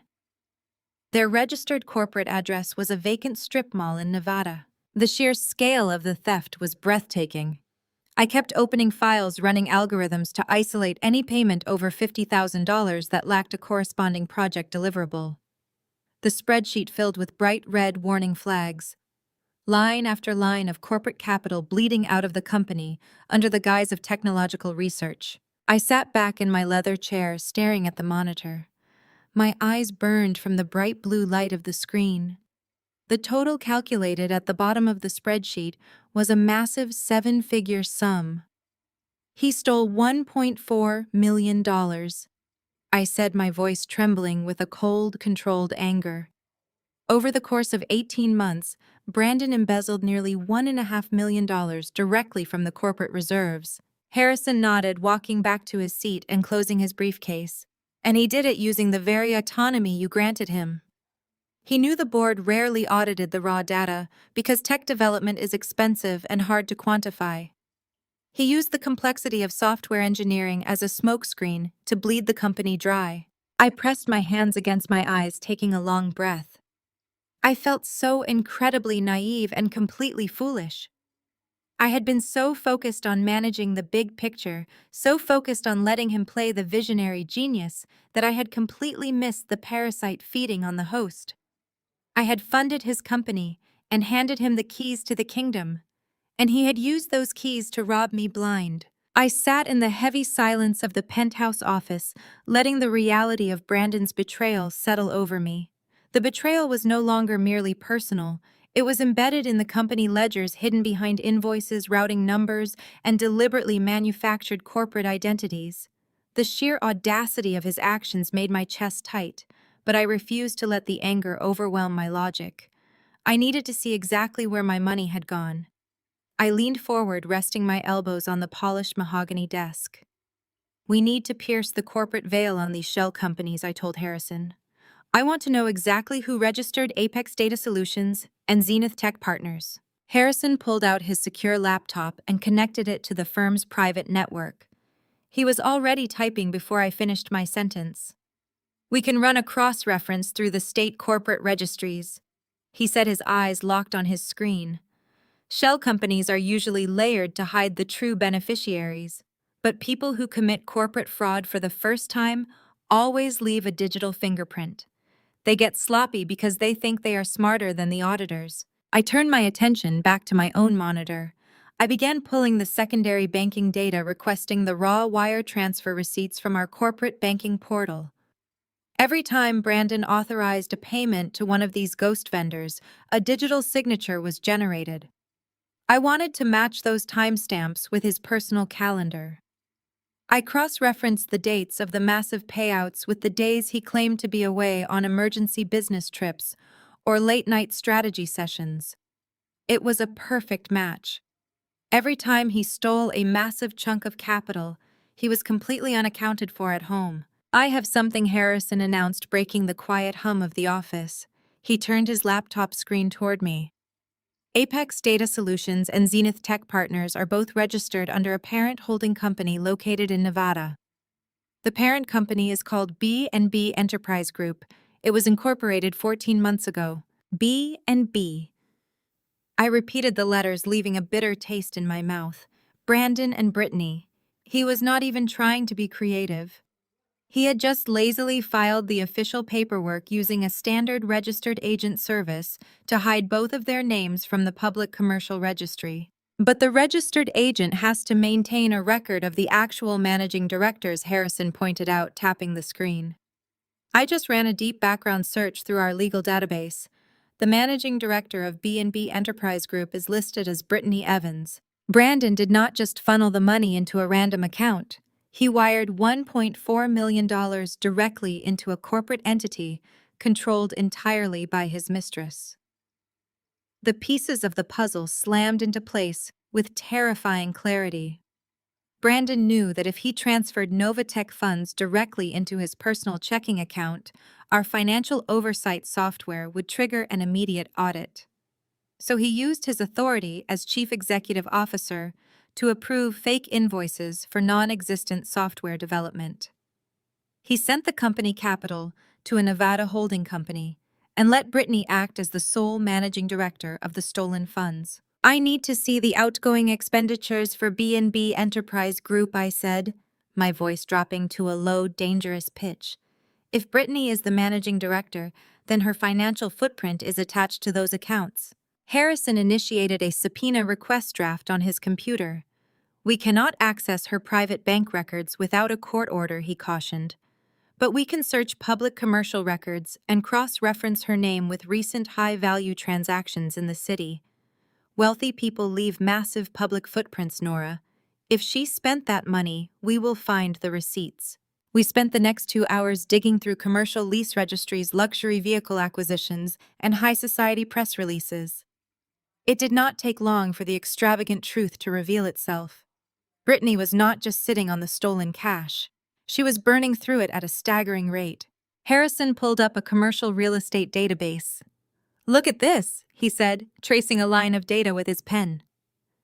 2 months ago, B&B Enterprise Group signed a 5-year commercial lease for a premium retail space in the downtown luxury shopping district. The monthly rent is astronomically high. They paid a full year in advance in cash. I stared at the address. It was right in the middle of the most exclusive shopping block in the city. "What is the business operating at that location?" I asked. Harrison clicked through to the local business licensing board. "It is registered as a high-end women's fashion and lifestyle boutique. The brand name is Maison de Brittany. It is scheduled for a grand opening next week." I let out a sharp, humorless laugh that echoed off the glass walls of the executive suite. It was not just a commercial lease. As we dug deeper, we found records of a custom-ordered sports car registered in her name. We found enormous invoices from premium interior designers for the boutique. We found receipts for luxury vacations, private chartered flights, and high-end jewelry. Everything Brandon had bragged about providing for her, the lavish lifestyle, the endless shopping sprees, the total financial freedom, had been paid for with my money. He was playing the role of the billionaire sugar daddy using stolen corporate capital. He had essentially bankrolled a completely fake luxury brand, so his mistress could pretend she was a successful entrepreneur. The realization was deeply sickening. Brandon had looked me in the eye every single night complaining about the stress of running a tech startup. He had made me feel guilty for asking him to spend a quiet evening at home telling me he was carrying the weight of the company on his shoulders. He had criticized my sensible wardrobe and my frugal spending habits while actively draining the company reserves to buy diamond necklaces for his assistant. He stole from me to fund his own fantasy life. Harrison closed his laptop, his expression grim. This is a massive corporate crime, Nora. He has exposed the company to severe liability. If the federal authorities catch wind of this type of financial mismanagement before we report it, we could face severe regulatory penalties. I stood up from the desk, smoothing the front of my tailored jacket. I walked over to the floor-to-ceiling windows, looking down at the busy city streets far below. The people walking on the sidewalks looked like tiny, insignificant ants. I thought about Brandon standing in the lobby earlier, screaming about how he was a genius and how he was going to destroy me. He really believed his own lies. He really believed he was a titan of industry. "We are not going to wait for the authorities to find out Harrison," I said, keeping my gaze fixed on the city below. "We are going to hand them the entire case on a silver platter." I turned back to face my attorney, my mind operating with absolute precision. Brandon thought he could steal my money to buy his way into high society.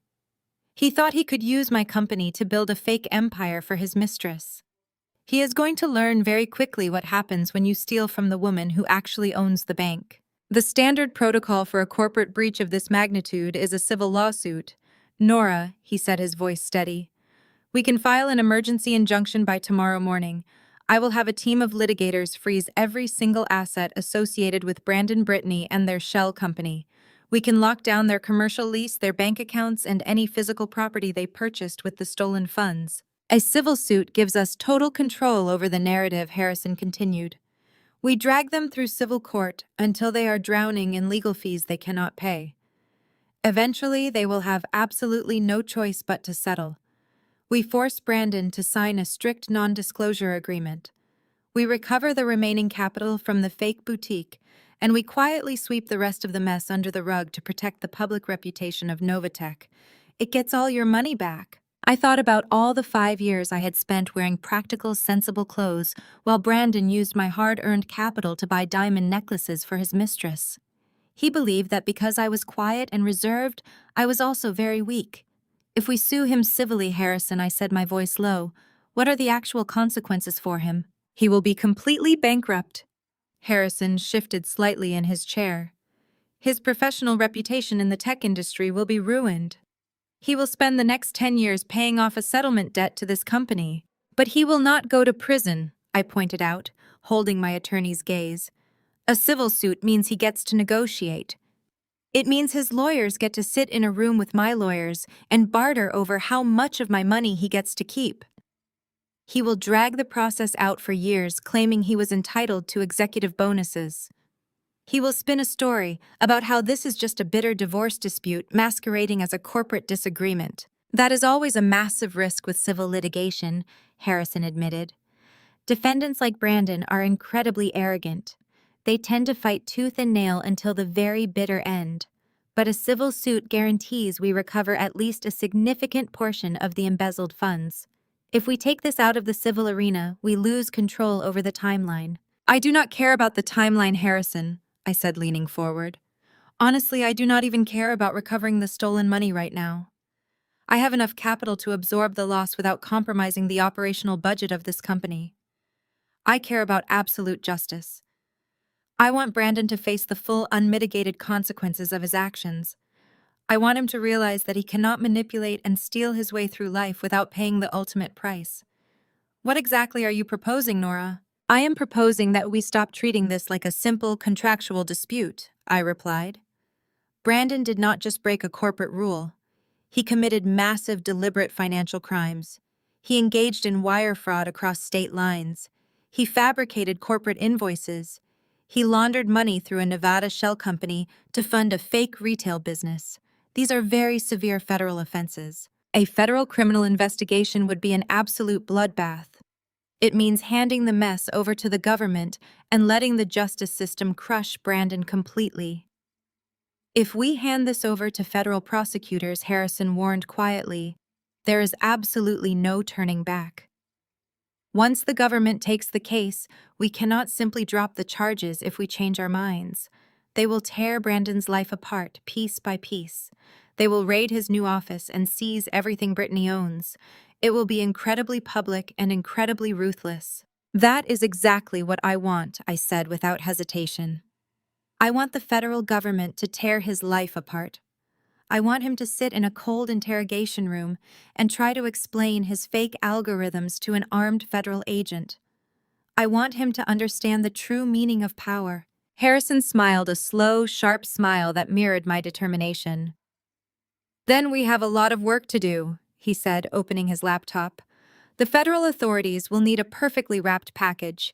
We need to hand them an undeniable trail of evidence that clearly establishes intent, means, and execution.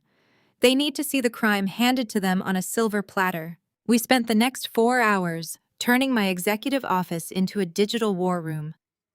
First, we pulled the complete wire transfer logs from the corporate banking portal. We printed out the exact dates, times, and authorization codes for every payment sent to the ghost vendors. We matched those records directly to Brandon's unique digital signature, proving he was the sole person approving the release of the funds. Next, we compiled the fake vendor receipts. I printed out the vague, generic invoices from Apex Data Solutions and Zenith Tech Partners. I placed them side by side with legitimate, detailed invoices from our actual software contractors, highlighting the glaring discrepancies in the documentation. The fake invoices had no tax identification numbers, no hourly project breakdowns, and no specific contact names. It was a painfully obvious fraud. Then we found the final piece of the puzzle. We needed to prove that Brandon was the one actively managing the fake accounts. We tracked the IP addresses used to log into the vendor approval portal on the days the massive payments were authorized. I stared at the IP address printed on the paper, feeling a cold wave of satisfaction. The IP address matched our home internet network. He had literally been sitting in our living room drinking his expensive scotch and approving fake corporate invoices while I was sitting across from him reading a book. By 8 o'clock that evening, the dossier was complete. It was a massive stack of perfectly organized financial documents highlighting $1.4 million in corporate theft. It contained the Nevada Business Registry naming his mistress as the managing director of the Shell Corporation. It held the commercial lease for the luxury boutique paid for with stolen tech capital. I placed the thick stack of papers into a heavy black binder and sealed it shut. This single binder held the power to completely destroy my former husband. Harrison picked up his phone and dialed a direct number. I listened as he spoke to a contact at the United States Attorney Office. His voice was brisk and professional. He explained that we had uncovered a massive internal embezzlement scheme at Novatech and that we were ready to turn over a forensic audit. When Harrison ended the call, he looked at me and nodded. The prosecutor is expecting the file first thing tomorrow morning, he said. They are assigning a senior investigator to review the evidence immediately. They will likely freeze his personal and business accounts within 48 hours. I stood up from my desk, feeling a profound sense of closure. The quiet, thrifty wife was officially gone. In her place stood a woman who knew exactly how to protect her empire. Brandon had spent 5 years underestimating my intelligence. He had assumed he could discard me and walk away with my money without a consequence. But I had just triggered an unstoppable criminal investigation. He was about to learn that the absolute worst person you can possibly betray is the person who controls the narrative. The days following my submission of the forensic audit to the federal prosecutors felt like the calm before a devastating hurricane. I continued to go into the executive suite every single morning, establishing my presence and stabilizing the company. The employees at Novatech were initially shocked by the sudden change in leadership, but my calm demeanor and clear strategic directives quickly put their anxieties to rest. They were professionals who just wanted a stable work environment, and I provided exactly that. But while I was busy securing the future of the business, Beverly was busy waging a completely different kind of war across the city. She had been forcibly evicted from my property and watched her son get publicly humiliated at the company he claimed to own. For a woman whose entire identity was built on projecting wealth and superiority, the loss of control was absolutely unacceptable. She could not fight me in a corporate boardroom or a legal court, so she retreated to the only battlefield she actually understood. She went straight to her exclusive country club to leverage her high society connections. Beverly knew that the tech industry in our city was incredibly interconnected. The investors, the venture capitalists, and the commercial developers all ran in the same wealthy circles. They attended the same exclusive charity dinners and played golf on the same manicured greens. If she could poison that well, she believed she could destroy my credibility before I even had a chance to formally introduce myself to the financial community as the true head of Novatech. She wanted to frame Brandon's termination not as a necessary corporate action, but as the hysterical revenge of a bitter, jealous ex-wife. She needed a stage to broadcast this fabricated narrative, so she hijacked the planning committee of the annual Children's Hospital Charity Gala. It was the most prestigious social event of the season, and Beverly used her long-standing membership status to take over the guest list. She specifically targeted and invited the most prominent tech investors and financial analysts in the region, including the few who had minority stakes in Novatech. I found out about her little smear campaign on a rainy Thursday afternoon.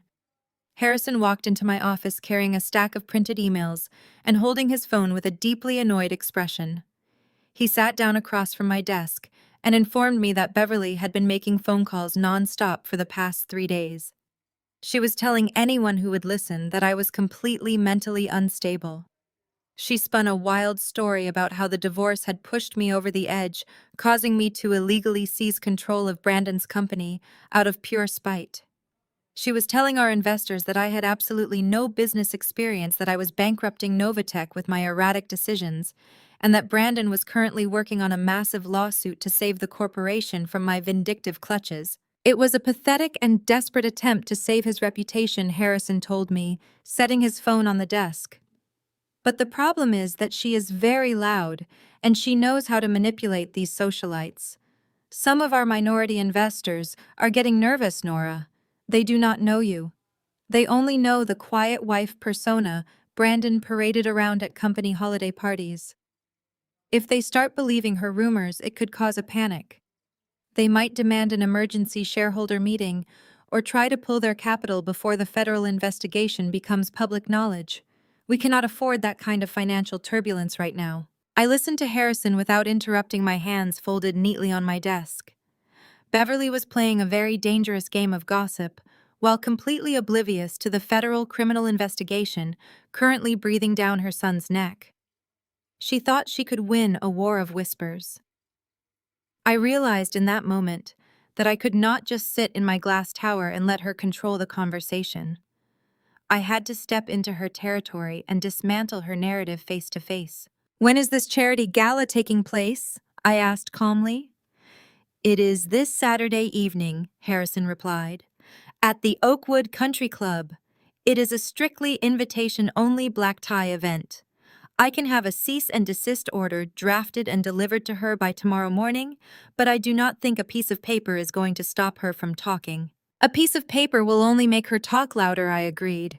"It will make her look like the victim being bullied by the big bad corporate lawyer. We are not going to send a letter, Harrison. We are going to attend the gala." Harrison raised an eyebrow, a rare display of surprise. "We are not on the guest list, Nora." I smiled, picking up my pen. "I own a venture capital firm that manages $50 million in assets. We do not need an invitation to a charity dinner. We just need to make a substantial donation to the Children's Hospital. Buy a platinum sponsor table under Vanguard Investments. I want to see the look on her face when the woman she is calling a broke, unstable housewife walks through the front doors of her precious country club." The next 48 hours were a whirlwind of preparation. If I was going to step into Beverly's high society world, I was going to do it on my own terms. For 5 years, I had purposely kept myself hidden. I had shopped at discount stores and worn sensible sweaters because Brandon told me that looking plain helped him shine brighter.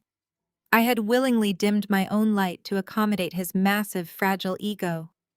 That version of me was officially dead and buried. I scheduled an appointment at a high-end luxury boutique downtown. I spent hours working with a private stylist to find a dress that projected absolute power and sophisticated wealth. I did not want something flashy or overly trendy. I wanted a garment that commanded immediate respect. We finally selected a breathtaking custom-fitted gown in a deep emerald green. It featured an elegant asymmetrical neckline and a subtle slit that allowed for confident movement. The fabric was incredibly rich, wrapping around me like a second skin. I paired it with a pair of sleek black designer heels and a minimalist diamond tennis bracelet that I had purchased years ago as a private reward for closing my first major equity deal. When Saturday evening arrived, I stood in front of the full-length mirror in my bedroom. The woman looking back at me was a stranger to the life I had lived for the past 5 years. My hair was swept up into a chic, sophisticated style, showcasing the sharp lines of my face. My makeup was flawless, emphasizing a fierce, unyielding confidence. I looked like a woman who ran an empire because that was exactly what I was. Harrison picked me up in a chauffeured black town car. He was dressed in a sharp tuxedo, looking every bit the formidable corporate weapon he was. He handed me a glass of sparkling water as the car merged onto the highway, heading toward the affluent suburbs where the Oakwood Country Club was located. I took a small, careful sip, looking out at the passing city streetlights. This was the final necessary step in reclaiming my narrative from the terrible people who had desperately tried to erase me completely. The car ride gave Harrison and me the final private moment we would have before entering Beverly's territory. He opened a slim folder across his lap and reviewed the guest list one last time. Nearly every important person connected to Novatech's minority ownership would be in the room. Some had already called our office asking whether Brandon's removal signaled a deeper crisis. Others had remained silent, which concerned me even more. Silence from an investor usually meant that person was listening carefully to competing versions of the truth. "There is one limitation tonight," Harrison said. "We cannot discuss the details of the federal referral. The prosecutors have not announced an investigation, and we cannot risk appearing to influence witnesses or use confidential evidence for social advantage." "I understand," I replied. "I do not need to reveal the criminal case. I only need to show them that Novatech is stable, properly governed, and no longer being managed by an impulsive man who treated corporate money like his private allowance." Harrison nodded. "Then keep every answer operational. Mention the independent audit, the interim executive committee, and the continuity plan. Do not discuss the shell companies unless someone already has lawful knowledge of them."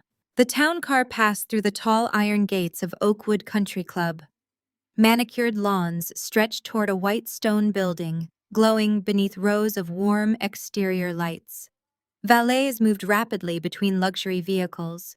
Photographers waited near the entrance to capture donors arriving beneath an enormous gold sign bearing the Children's Hospital logo. A valet opened my door. Harrison joined me on the carpet, and together we walked toward the registration area. 2 women wearing matching black gowns stood behind a polished table covered with name cards. One of them searched the list and hesitated when I gave my name. "I am sorry, Mrs. Cole," she said cautiously. "I do not see an individual invitation under that name." Before Beverly's influence could turn the moment into a public rejection, the second woman looked at a separate sponsor ledger. Her eyes widened. "Ms. Nora Cole, representing Vanguard Investments," she corrected quickly. "Platinum sponsor and presenting donor. Your table is directly beside the Hospital Foundation board." The first woman immediately changed her posture. She handed me a gold-edged program, a sponsor ribbon, and 2 access credentials. "Thank you for your extraordinary contribution," she said. "The foundation chair has been waiting to welcome you personally." Margaret Sloan. The chair of the Children's Hospital Foundation approached us before we reached the ballroom. She was an elegant woman in her early 60s, with the calm confidence of someone accustomed to managing wealthy personalities. "Ms. Cole," she said warmly, taking both my hands. "Your pledge arrived at exactly the right time. The pediatric surgical wing was facing a serious equipment shortfall. Vanguard's donation closes most of that gap. I am glad the money will be useful, I replied. Tonight should be about the children, not about anyone's social position. As Margaret led us toward the reception hall, I saw several familiar faces from Novatech events. Daniel Mercer stood beside the silent auction display, speaking with two other minority investors. When he noticed me, he excused himself and approached. "Nora," he said, "I hoped you would attend. We need clarity about what is happening at the company." I gestured toward a quieter alcove near the coat room. Harrison remained close enough to hear, but allowed me to answer directly. "Novatech is fully operational," I said. "The board has activated a continuity plan, all critical departments have retained their leadership, and an independent financial review is underway. No client data production system or employee payroll account has been interrupted. My priority is preserving the value of every shareholder's investment." Daniel glanced toward the ballroom. "Beverly is telling people you seized the company during the divorce and dismissed Brandon without a valid board process. The board vote was unanimous and reviewed by outside counsel," I replied. "The divorce court did not transfer Novatech to me. The company's ownership structure existed long before the marriage ended. You will receive the supporting governance documents through the investor portal on Monday." One of the other investors, a woman named Celeste Grant, joined us. She had spent years listening to Brandon describe me as someone who could barely understand a corporate earnings report. "Who is leading operations now?" Celeste asked. "A three-person executive committee is managing daily decisions," I explained. "The chief operating officer oversees product delivery. The chief financial officer controls capital allocation under enhanced approval rules. I am supervising strategy and the search for a permanent chief executive. No single person will again have unchecked authority over research spending." That last sentence caught their attention. I could see them connecting it to rumors they had heard without my disclosing anything confidential. Daniel's shoulders relaxed slightly.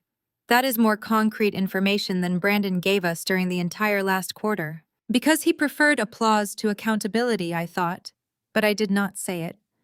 Instead, I promised both investors a complete briefing after the weekend. By the time they returned to the reception, their concern had not disappeared, but it had become manageable. They were no longer listening only to Beverly. We entered the main reception area. A string quartet played beside a wall of white flowers. Servers moved through the crowd carrying sparkling water and champagne. At the far end of the room, Beverly stood surrounded by country club members. She wore a dramatic silver gown and a smile so rigid it looked painful. The moment she saw the sponsor ribbon pinned near my shoulder, her expression tightened. She turned away and began speaking faster to the people around her. When the ballroom doors opened for dinner, Margaret asked me to stand beside her near the stage. She announced the leading sponsors while guests took their seats. Beverly's name was mentioned as a committee member. She rose and accepted polite applause. Then Margaret announced Vanguard Investments as the evening's largest new donor. During the first course, a hospital administrator explained that one final funding gap remained for a mobile cardiac unit. The foundation planned to raise the money through the live auction later that evening. I asked for the amount and quietly wrote a number on the pledge card. Harrison looked at it and raised an eyebrow. "That will attract attention." "Only because Beverly has spent 3 days insisting I am broke," I replied. When the auction began, several donors offered respectable amounts. The total climbed slowly but stopped well below the target. Margaret prepared to move to the next item. I raised my paddle. "Vanguard Investments will match every donation made in the next 10 minutes, I said. The room erupted in renewed bidding. Within minutes, the hospital exceeded its target. Margaret thanked me from the stage and the guests applauded again. Across the ballroom, Beverly sat motionless with one hand wrapped around her champagne flute. The people at her table were no longer listening to her. They were looking at me. The gesture had not been designed merely to embarrass her. The hospital would receive equipment it genuinely needed. But it also destroyed the central lie Beverly had carried into the room. A bankrupt, unstable housewife did not arrive as the largest donor, reassure sophisticated investors, and fund a medical unit without asking for anything in return. After the auction, guests began circulating between tables. I saw Beverly recover her smile and gather another group near the champagne display. She was determined to keep talking until someone believed her. I rose from my seat and smoothed the emerald fabric of my gown. Harrison stood beside me. "Ready?" he asked. I looked across the ballroom at the woman who had spent years mistaking restraint for helplessness. "Now I am," I replied. I glided across the ballroom floor with Harrison, a silent sentinel, at my side. The Oakwood Country Club was decorated in lavish gold and crystal, but the atmosphere felt entirely superficial. As I approached the towering champagne pyramid in the center of the room, I spotted Beverly. She was surrounded by a tight circle of prominent venture capitalists and their wives holding a crystal flute and gesturing animatedly as she spoke. I knew exactly what she was saying. I could see the sympathetic nods from the women and the concerned frowns from the investors. She was playing the role of the aggrieved mother to absolute perfection. I did not hesitate. I stepped directly into her line of sight, interrupting her mid-sentence. The moment Beverly saw me, the color drained from her face only to be quickly replaced by a furious flush of red. The investors turned around, their expressions shifting into masks of polite curiosity. They recognized me from the corporate profiles and the recent industry shifts, but seeing me in person radiating absolute authority was clearly not what Beverly had described to them. Nora Beverly hissed, her voice a harsh whisper that carried over the gentle hum of the string quartet playing in the background. "What on earth are you doing here? You are not a member of this club. Security should have stopped you at the door." I smiled warmly at her, offering a polite nod to the investors standing nearby. "Good evening, Beverly," I said, my voice smooth and perfectly pleasant. "I am actually a platinum sponsor for the Children's Hospital charity tonight. Vanguard Investments purchased the premier table right near the stage. I just wanted to come over and say hello to my fellow philanthropists." Beverly gripped her champagne flute so tightly I thought the crystal might shatter in her hand. She took a step forward, trying to use her physical presence to intimidate me, just like she had done at the house a few days ago. But I was not standing in my old cardigan anymore, and I was not going to be bullied. "You have a lot of nerve showing your face in polite society," Beverly sneered, throwing all etiquette out the window. She looked at the wealthy men and women around us, seeking their validation. "This is the woman I was just telling you about. The bitter ex-wife who is having a psychological breakdown. She is illegally holding my son's company hostage because she cannot handle the fact that he moved on. Brandon is launching a massive lawsuit against her on Monday morning. Furthermore, my future daughter-in-law, Brittany, is opening a high-end luxury boutique downtown next week. It is entirely funded by Brandon's new highly lucrative venture. We do not need your stolen money or your ruined tech company to stay on top, Nora. My son is a brilliant businessman, and he is going to crush you." The investors looked extremely uncomfortable, shifting their weight and glancing at Harrison, who stood perfectly still beside me. I did not raise my voice or react to her venomous tone. I simply maintained my calm, unwavering gaze. "That is an incredible story, Beverly," I said, taking a slow sip from a glass of sparkling water a waiter had handed me. "But I do have a practical question for you. Since Brandon is apparently funding this magnificent new luxury boutique for his mistress, I am wondering how you plan to pay your membership dues here at Oakwood." Beverly let out a loud, arrogant scoff, rolling her eyes. "What an absolutely ridiculous and tacky question," she snapped. "My membership dues are none of your concern. My late husband left me a substantial fortune. I own my estate completely free and clear, and my personal wealth is completely independent of my son's business ventures. I do not need Brandon's corporate credit cards to maintain my lifestyle. I have more than enough capital to sustain myself for the rest of my life." I nodded slowly, as if I were genuinely considering her statement. "That is exactly what I thought you would say, Beverly," I replied, "which is why I brought a little piece of reading material for you tonight." I turned to Harrison. He smoothly opened the interior pocket of his tuxedo jacket and produced a single piece of heavy legal paper folded neatly into thirds. He handed it to me, and I held it out toward Beverly. She looked at the paper as if it were coated in poison, refusing to reach out and take it. "What is that?" she demanded, her voice trembling slightly. Another one of your fake legal documents. I am not touching anything you give me. I stepped closer, closing the distance between us until I was standing right in her personal space. I kept my voice low, but pitched it so the investors standing right behind her could hear every single devastating word. This is not a fake document, Beverly, I explained, handing the paper to one of the investors, who instinctively took it and began to read. That is a certified notice of foreclosure. It was filed with the county clerk this morning. Beverly froze. Her eyes darted to the investor, who was currently reading the document. The man's face turned pale, and he looked at Beverly with a mixture of shock and profound pity. What are you talking about? Beverly whispered, all the bravado completely vanishing from her posture. My house is fully paid off. I do not have a mortgage. You did not have a mortgage, I corrected gently. But your brilliant businessman of a son has a very expensive lifestyle.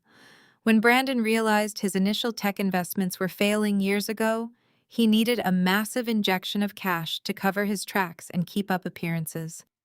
So he used his power of attorney to secretly take out a massive secondary mortgage on your estate. Beverly shook her head frantically, her perfectly styled hair falling slightly out of place. No, she gasped. Brandon would never do that. He is wealthy. He has a massive salary. He had my salary, Beverly, I said, my voice devoid of any sympathy. And when my salary was not enough to cover the diamond necklaces and luxury cars he was buying for Brittany, he started dipping into your equity. He drained the value of your estate to bankroll his fake billionaire persona. And then he started embezzling directly from Novatech to pay the monthly interest on your fraudulent mortgage. The investors surrounding us began to whisper furiously, stepping away from Beverly, as if her sudden financial ruin might be contagious.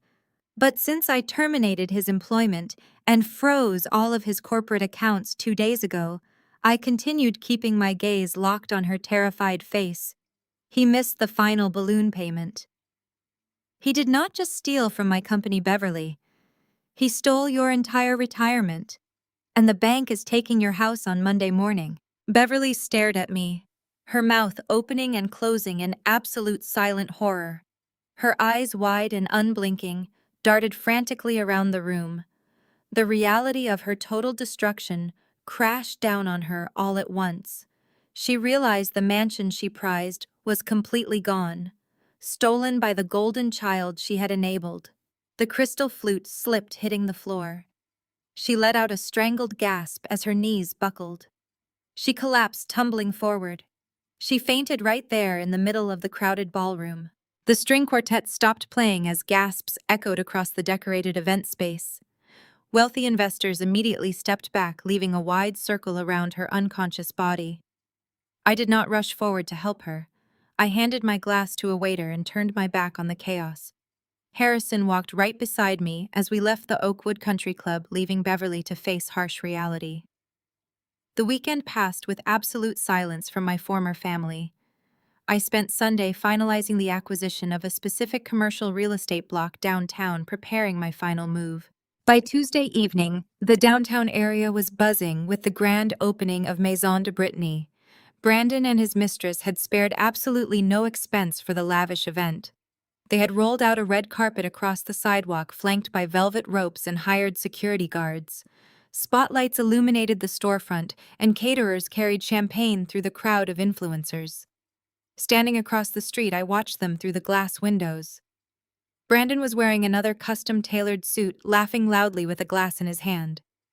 He played the confident billionaire, perfectly ignoring the fact that his mother had just lost her home to the bank. Brittany was draped in designer silk, posing for photographs, in front of a massive flower wall displaying her fake brand logo. They were so utterly consumed by their own vanity that they truly believed they had actually gotten away with everything. I checked my watch. It was exactly 7 o'clock in the evening. I turned to the man standing next to me. His name was Gregory, and he was the senior commercial property manager for the entire downtown retail block. He held a thick leather binder containing the master lease agreements for the building. "Are you ready, Gregory?" I asked, smoothing the front of my tailored black blazer. He nodded, adjusting his tie. "Yes, ma'am," he replied, his tone strictly professional. We crossed the street together, stepping onto the red carpet. The hired security guard put a hand out to stop us, but Gregory simply flashed his platinum building management badge, and the guard stepped aside immediately, allowing us full access to the event. I pushed open the heavy glass doors of Maison de Brittany. The interior was a gaudy display of stolen wealth featuring marble display tables, crystal lighting fixtures, and racks of overpriced imported clothing. The loud club music masked our entry for a moment, but as I walked deeper into the retail space, the crowd naturally parted. I radiated a cold, undeniable authority that made the guests step out of my way. Brandon was in the middle of taking a selfie with Brittany when he finally noticed me in the reflection of a mirrored display wall. He spun around, nearly dropping his champagne flute.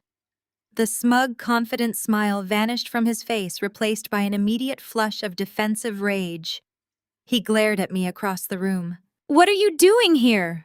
Brandon shouted, his voice cutting through the loud music. He marched toward me, his face turning an angry shade of red. "I told you I was going to crush you, Nora. You think you can just show up at our grand opening and ruin our night. Get out of my store right now before I have my security team throw you out onto the street. You are trespassing again." Brittany hurried over to stand behind him, crossing her arms tightly over her chest. "You are so obsessed with us." "Nora," she sneered, trying to sound brave in front of her guests. "We are celebrating the launch of a premier luxury brand. You do not belong here. You are just a sad, bitter woman who cannot let go." The guests stopped talking entirely, turning to watch the confrontation. I did not raise my voice or show any sign of intimidation. I looked around the lavishly decorated boutique, taking in the expensive marble and the custom clothing racks. "It is a beautiful store, Brittany," I said calmly.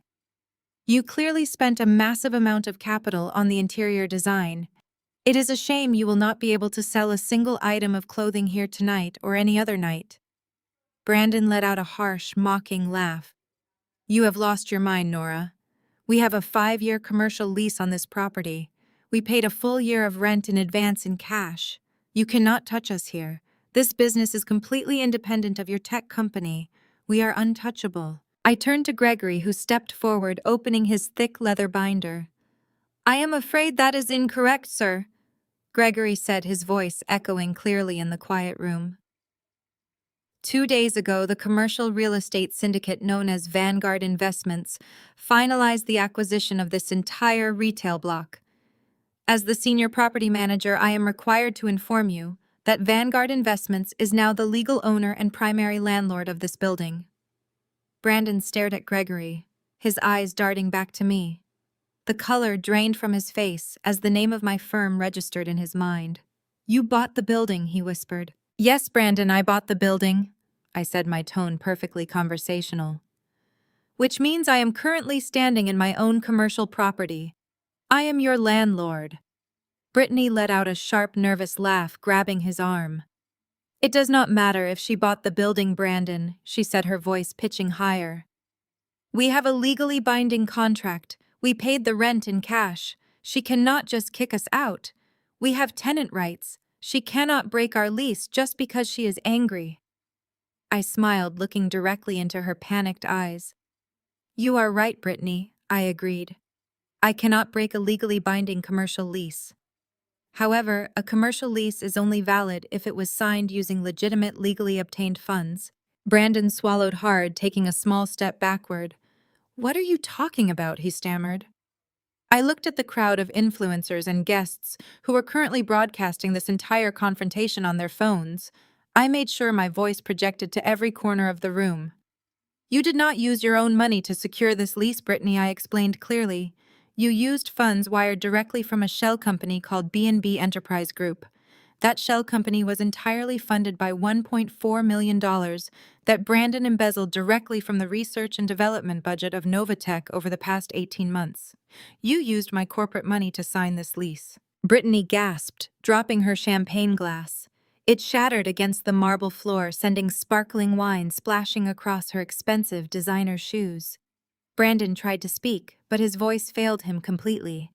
Because you used stolen corporate capital to secure this location. I continued keeping my gaze locked on Brandon. The contract was fraudulent from the moment you signed your name on the dotted line. The lease is officially void. But that is not even the worst of your problems tonight. I checked my watch, taking a slow, deep breath. An hour ago, federal prosecutors presented a massive forensic audit to a federal judge. That judge immediately granted a sweeping asset freeze. Every single bank account associated with B&B Enterprise Group has been locked by the federal government. The money you stole is completely gone forever. Your business is closed for good. You are officially trespassing on my property right now. The heavy silence that followed my announcement was absolute. The loud thumping bass of the club music had been cut off by the sound engineer a few moments earlier, leaving nothing but the sound of my voice echoing off the expensive marble walls. Every single influencer, local journalist, and high society guest in the room was staring at us with wide, unblinking eyes. Their smartphone cameras were raised high, capturing every agonizing second of the confrontation. I watched Brittany closely. She stood frozen, staring at the shattered champagne glass at her feet as if the broken crystal could somehow explain what was happening.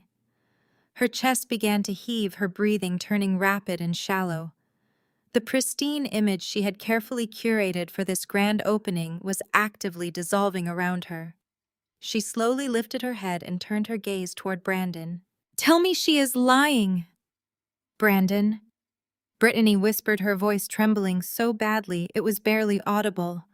"Tell me, this is just another one of her crazy, jealous stunts. Tell me my store is safe." Brandon could not meet her eyes. He looked frantically around the room at the glowing screens of the smartphones pointed in his direction. The absolute terror of his situation was finally crashing down on him. The federal government had frozen his accounts. The stolen money was gone. His freedom was hanging by a very thin thread. Brittany, Brandon stammered, reaching out to grab her bare arm. "We need to leave right now. We need to go back to the hotel and call the lawyers immediately. Do not say anything else in front of these people. Let us just go." Brittany ripped her arm away from his grasp, as if his touch physically burned her skin. She stumbled backward, nearly tripping over the hem of her expensive designer dress, her face contorted, shifting from pure panic to a sudden, violent, unyielding rage. "No," Brittany screamed, her voice echoing sharply across the boutique. "I am not going anywhere with you. You told me you were a billionaire, Brandon. You looked me directly in the eye and promised me that you owned Novatech. You told me that Nora was just a broke freelance accountant who leached off your massive success. You swore to me that she was a complete nobody." "Keep your voice down," Brandon hissed, taking a quick step toward her. His face was pale and slick with cold, nervous sweat. "The press is standing right there. You are making a massive public scene, Brittany. Just shut up and get in the car." "I am not going to shut up!" she shrieked, taking another step back and pointing a shaking finger directly at his chest. "You lied to me about everything. You stole money from her company to pay for my commercial lease. You used stolen corporate money to buy my car and my diamond jewelry. You told me we were completely untouchable, and now the federal government is freezing my personal bank accounts. You made me an accessory to a federal crime, Brandon." The crowd of guests erupted into loud, chaotic whispers. A local lifestyle reporter standing near the front of the crowd aggressively shoved a microphone closer to the arguing couple, eager to catch every single piece of the scandalous meltdown. I stood quietly beside Gregory, watching the magnificent implosion of the golden couple. They had spent months parading their relationship around the city, treating everyone else as if they were entirely disposable. Now the intense pressure of real consequences was cracking them wide open, revealing the toxic, greedy foundation their entire romance was actually built upon. Brandon realized that the cameras were capturing every second of his humiliation. His desperate attempts to salvage his public image completely vanished. The polished, wealthy tech executive persona shattered into a million pieces, leaving nothing but a cornered, furious little man. He turned on Brittany with a sudden viciousness that made a few of the nearby guests physically recoil in shock. "You think you are a victim here?" Brandon yelled, his face turning a dark, mottled purple. Do not stand there and act like some innocent bystander, Brittany. You knew exactly how much money we were spending every single month. You demanded this lavish lifestyle. You demanded the diamond rings, the five-star tropical vacations, and this ridiculous vanity project of a boutique. You bled me dry with your constant whining. I did not tell you to steal from your wife, Brittany fired back, her voice cracking as tears of rage streamed down her heavily contoured face. I told you I wanted a legitimate business. I told you I wanted to be a respected entrepreneur. You are the one who set up the fake shell company in Nevada. You are the one who forged the corporate invoices. You ruined my entire life. I am going to lose absolutely everything because you are a pathetic fraud. You are nothing but a liar playing dress-up. Brandon let out a harsh, cruel laugh that sounded entirely unhinged. An entrepreneur, he mocked, stepping aggressively into her personal space. You are a glorified secretary, Brittany. You have absolutely zero business skills. You could not even manage my daily calendar without making a careless mistake. I bought this store for you because you would not stop whining about wanting to be a boss. I stole that money because it was the only way to keep you quiet and happy. You are nothing without my credit cards. You are just a greedy gold digger who got exactly what she asked for. Brittany let out a loud, furious scream. She reached up and grabbed the massive diamond engagement ring off her left hand. She threw it directly at his face with all her strength. The heavy ring bounced off his shoulder and clattered loudly across the polished marble floor, rolling away under a display table. Brandon lunged forward, grabbing her shoulders and shaking her. A few security guards finally snapped out of their shock and rushed forward, pulling the screaming couple apart. The guests were actively backing away, documenting the physical altercation on their phones. The grand opening of Maison de Brittany had officially devolved into a trashy, violent public spectacle. I watched them struggling against the security guards, screaming vile insults at each other over the noise of the crowd. They were entirely destroying whatever tiny shred of dignity they had left. The local press recorded every moment on high-definition video, ensuring they could never show their faces in polite society again. I turned to Gregory, who was watching the scene with wide, astonished eyes.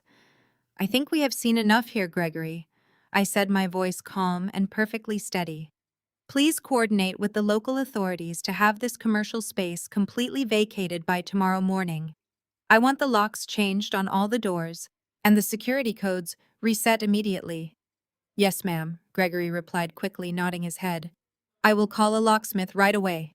I looked back at Brandon one very last time.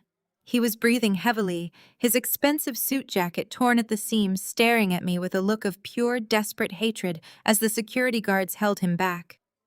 He finally understood the gravity of his situation. He had absolutely nothing left to his name. I offered him a single brief nod before turning around and walking out the heavy glass doors, leaving the ruined golden couple trapped inside the burning wreckage of their arrogant creation. The morning after the disastrous boutique grand opening, the atmosphere inside the Novatech executive suite was one of intense, focused energy. I stood by the large conference table in our primary boardroom, reviewing the final quarterly reports. Harrison walked into the room, closing the heavy oak door behind him. He looked exceptionally serious, holding his tablet in one hand. "Brandon has been calling my direct line every 15 minutes since 7 o'clock this morning," Harrison said, taking a seat at the table. "His lawyers have officially dropped him because his accounts are completely frozen and he cannot pay their retainer fees. He is facing an imminent federal indictment and he knows it. He is begging for a private meeting with you, Nora.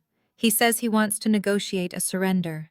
I placed my reports down on the polished wood table. I knew exactly what Brandon meant by negotiating a surrender. He was out of money, out of allies, and out of time.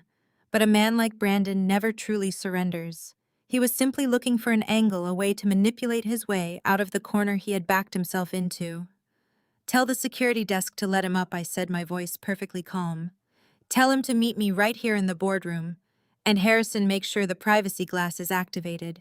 Harrison nodded, tapping his tablet to send the message to the lobby. Less than an hour later, the heavy door to the boardroom slowly swung open. Brandon stepped inside, but he was not alone. Walking closely behind him, clutching a worn leather handbag, was his mother. The transformation in both of them was absolutely staggering. Brandon was wearing a suit, but it looked rumpled and slept in. The arrogant, confident posture he usually carried himself with had completely evaporated, leaving his shoulders slumped and his face drawn. Beverly looked even worse. The wealthy, domineering matriarch who had screamed at me to get out of her house just a few weeks ago was entirely gone. Her hair was pulled back into a messy knot, and her face was pale and devoid of her usual expensive makeup. The foreclosure on her estate was finalizing, and reality had clearly set in. She was facing the prospect of actual poverty. Nora Beverly started, her voice cracking the moment she walked into the room. She rushed forward, stopping just short of the long conference table. Tears immediately began spilling down her cheeks. "Please, Nora, you have to stop this. You have to call off the federal investigators and the banks. I am losing my home. My friends will not even return my phone calls. I have absolutely nowhere to go." I remained standing at the head of the table, my expression carefully neutral. "I did not ask the bank to foreclose on your house, Beverly," I replied smoothly. "Your son mortgaged your retirement to pay for his mistress and her luxury cars. I am simply the one who stopped paying for his mistakes." "But we are family," Beverly sobbed, reaching out a trembling hand. "You were my daughter-in-law for 5 years. We had good times together. You cannot just send my son to federal prison and leave me homeless on the street. I know I was harsh at the engagement party, but I was just being protective of my boy. You know how mothers are. Please, Nora, find it in your heart to forgive us. Drop these ridiculous charges and let us handle this privately." I stared at her, feeling absolutely nothing. "You did not act like family when you allowed him to bring his mistress into the home I paid for," I said, keeping my tone even and measured. "You did not act like family when you mocked my clothes and called me a nobody in front of your high society friends. You only care about family now because you are completely out of money. The federal government does not drop wire fraud charges because you said you were sorry, Beverly. That is not how the law works." Brandon stepped in front of his mother, his jaw clenching tightly.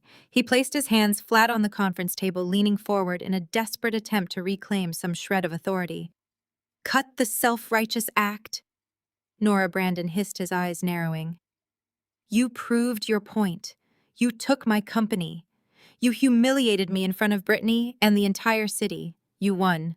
Now we need to make a deal before this goes any further." I tilted my head slightly, watching him with cold curiosity. "What exactly do you think you have left to bargain with Brandon?" "I have my silence," he said, a cruel, desperate smirk creeping back onto his face. "The federal prosecutors want to put me away, but they still need to build an airtight case for a jury.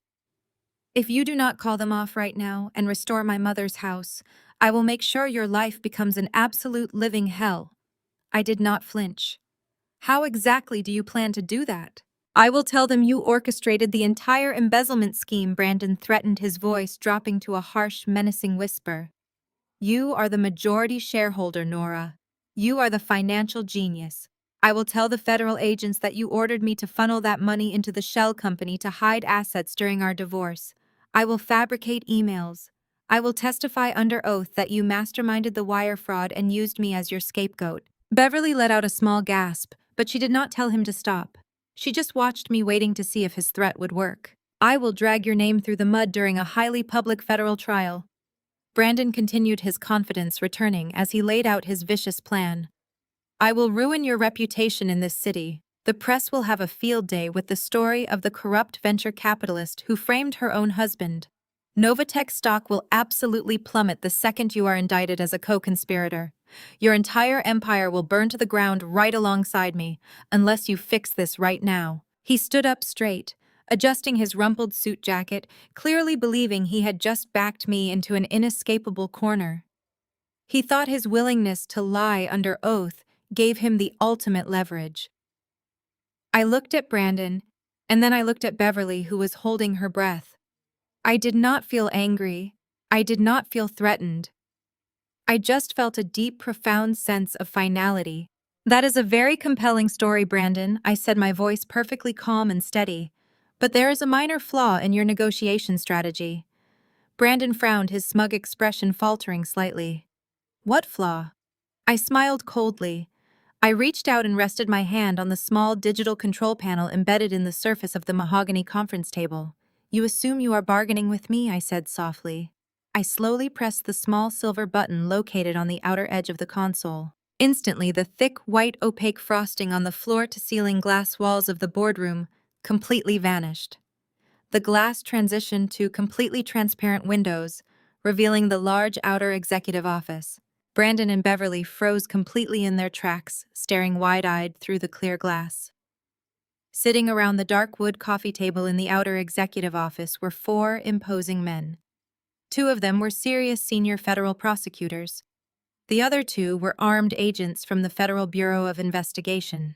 Resting in the center of their table was a high-definition audio receiver directly linked to the hidden microphones inside our boardroom. They had been sitting there in perfect silence, listening to every single word. The color completely drained from Brandon's face, leaving him a ghostly, terrified shade of white. His legs gave out, and he stumbled backward, hitting the edge of a leather chair. "You see, Brandon," I said, my voice cutting through the dead silence of the room. "I invited the federal prosecutors here this morning to formally hand over the remaining financial ledgers.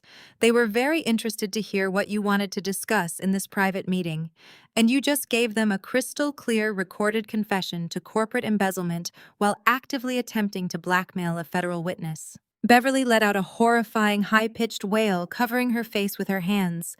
Brandon could not speak. He could not move. He stared through the glass as the agents slowly stood up from their leather chairs and began walking purposefully toward the closed boardroom door. The heavy oak door to the boardroom swung open. It simply opened with a terrifying, quiet precision. The two federal agents stepped into the room, followed closely by the senior prosecutors. Brandon did not try to run. There was absolutely nowhere left to run. He just stood there frozen against the edge of the leather chair as one of the agents calmly pulled a pair of steel handcuffs from his belt. "Brandon, you are under arrest for wire fraud, corporate embezzlement, and federal extortion," the agent said, his voice carrying the absolute weight of the United States government. "You have the right to remain silent. Anything you say can and will be used against you in a court of law." The metallic click of the handcuffs snapping shut around his wrists echoed sharply in the quiet room. Brandon did not fight back. He did not yell or threaten anyone. The arrogant tech executive persona was entirely dead and buried. He looked down at the cold steel binding his wrists, and his shoulders began to shake. He was crying. Silent, pathetic tears streamed down his pale face as the reality of his destroyed life finally crushed him. Beverly, however, refused to accept the finality of the situation. She lunged forward, grabbing the arm of the nearest prosecutor. "You cannot take my son," she sobbed, her voice hoarse and desperate. "He is a good boy. He is a successful businessman. Nora is the one who set him up. She is lying to you. I will pay whatever fine he owes. Just tell me how much it is. I have a massive estate." The prosecutor gently but firmly removed her hand from his arm. "Ma'am, your son just confessed to federal extortion on a live recording," he explained patiently. "And unfortunately, public records indicate your estate is currently undergoing active foreclosure proceedings. You do not have the capital to pay for his defense, let alone federal restitution. I highly suggest you step back and let the agents do their jobs." Beverly sank to her knees right there on the expensive boardroom carpet. She buried her face in her hands and let out a long, agonizing wail. It was the sound of a woman watching her entire identity evaporate into thin air. I stood at the head of the conference table and watched without a single ounce of pity as the agents escorted Brandon out the door. He looked back at me one very last time before he crossed the threshold. There was no hatred left in his eyes. There was only profound, inescapable regret. He finally realized the magnitude of what he had thrown away. The legal proceedings that followed over the next several months were incredibly fast and absolutely brutal. Brandon initially tried to plead not guilty, hoping his court-appointed public defender could somehow find a loophole in the forensic audit. But the evidence was completely insurmountable. The paper trail was flawless. The fake vendor receipts, the offshore routing numbers, and the recorded blackmail attempt in my boardroom painted a picture of undeniable premeditated guilt. When the federal prosecutors threatened to add secondary charges for tax evasion, his resolve completely shattered. He accepted a plea deal to avoid spending the rest of his natural life behind bars. The sentencing hearing was a brief and highly publicized affair. I sat in the front row of the federal courtroom alongside Harrison, watching the judge deliver the final verdict. Brandon was sentenced to 12 years in a federal penitentiary for corporate fraud, embezzlement, and extortion. He was also ordered to pay millions of dollars in mandatory restitution. He traded his custom-tailored suits for a standard-issue prison uniform. He would spend the next decade of his life sleeping on a thin mattress in a tiny concrete cell, entirely stripped of the luxury and power he thought he was inherently entitled to. While Brandon was adapting to federal prison, Beverly was experiencing her own spectacular downfall. The bank officially finalized the foreclosure on her sprawling estate exactly as scheduled. She was given 48 hours to pack her personal belongings and vacate the premises. She desperately tried to reach out to her wealthy friends from the Oakwood Country Club, begging for a temporary place to stay. Not a single person returned her calls. The high society circle she had dedicated her entire life to cultivating dropped her the exact second her money dried up. They treated her sudden poverty like a contagious disease. With no savings and a mountain of secondary debt left behind by her son, she was forced to move into a tiny, cramped one-bedroom apartment in a highly undesirable neighborhood on the far outskirts of the city. She had to sell her designer clothes and her expensive jewelry just to make the security deposit. The woman who had proudly screamed at me to get out of her beautiful house was now taking the city bus to buy discount groceries, completely cut off and entirely forgotten. Brittany faced a similarly devastating reality check. The federal government had seized every single dollar in the shell company accounts, leaving her absolutely broke. Her luxury commercial lease was legally voided, and the boutique was permanently shuttered before she ever sold a single item of clothing. The local press had a field day with her public meltdown, making her the laughingstock of the city. With her reputation completely ruined and her personal bank accounts sitting in the negative, she could not even afford to rent a cheap apartment. Stripped of fake luxury brands and stolen diamonds, she packed her few remaining possessions into a duffel bag. She bought a one-way discount bus ticket using the very last $20 remaining in her wallet and left the state entirely hoping to start over. The three people who had spent years mocking my clothes, undermining my confidence, and stealing my capital had completely destroyed their lives. They had absolutely nothing left in this world at all. 6 months passed since the federal sentencing, and the air in the city felt entirely different to me now. I did not waste another single moment of my life thinking about Brandon or Beverly or Brittany. They were ghosts of a past I had completely shed. I focused every ounce of my energy into rebuilding the corporate structure of Novatech from the ground up. I completely rebranded the company, replacing the toxic culture Brandon had cultivated with a foundation of absolute transparency and relentless innovation. I personally met with every single major investor and laid out my clear, aggressive vision for the future. Once the market saw what I was capable of achieving without a parasitic CEO holding the reins, our stock valuation absolutely skyrocketed. We broke every single quarterly profit record in the history of the corporation. The quiet freelance accountant was a distant memory. I was now widely recognized as one of the most formidable venture capitalists and tech executives in the entire region. I wore my tailored power suits and sharp heels every single day, not as a costume, but as the true reflection of the woman I had always been inside. My personal life underwent a similarly spectacular transformation. I moved out of the temporary hotel suite and purchased a breathtaking luxury penthouse. It was a sprawling, open-concept masterpiece featuring massive floor-to-ceiling windows that offered an unobstructed panoramic view of the glittering city skyline. I decorated the space exactly how I wanted, using rich emerald greens, deep charcoals, and warm gold accents. Every single piece of furniture and original artwork reflected my own personal taste.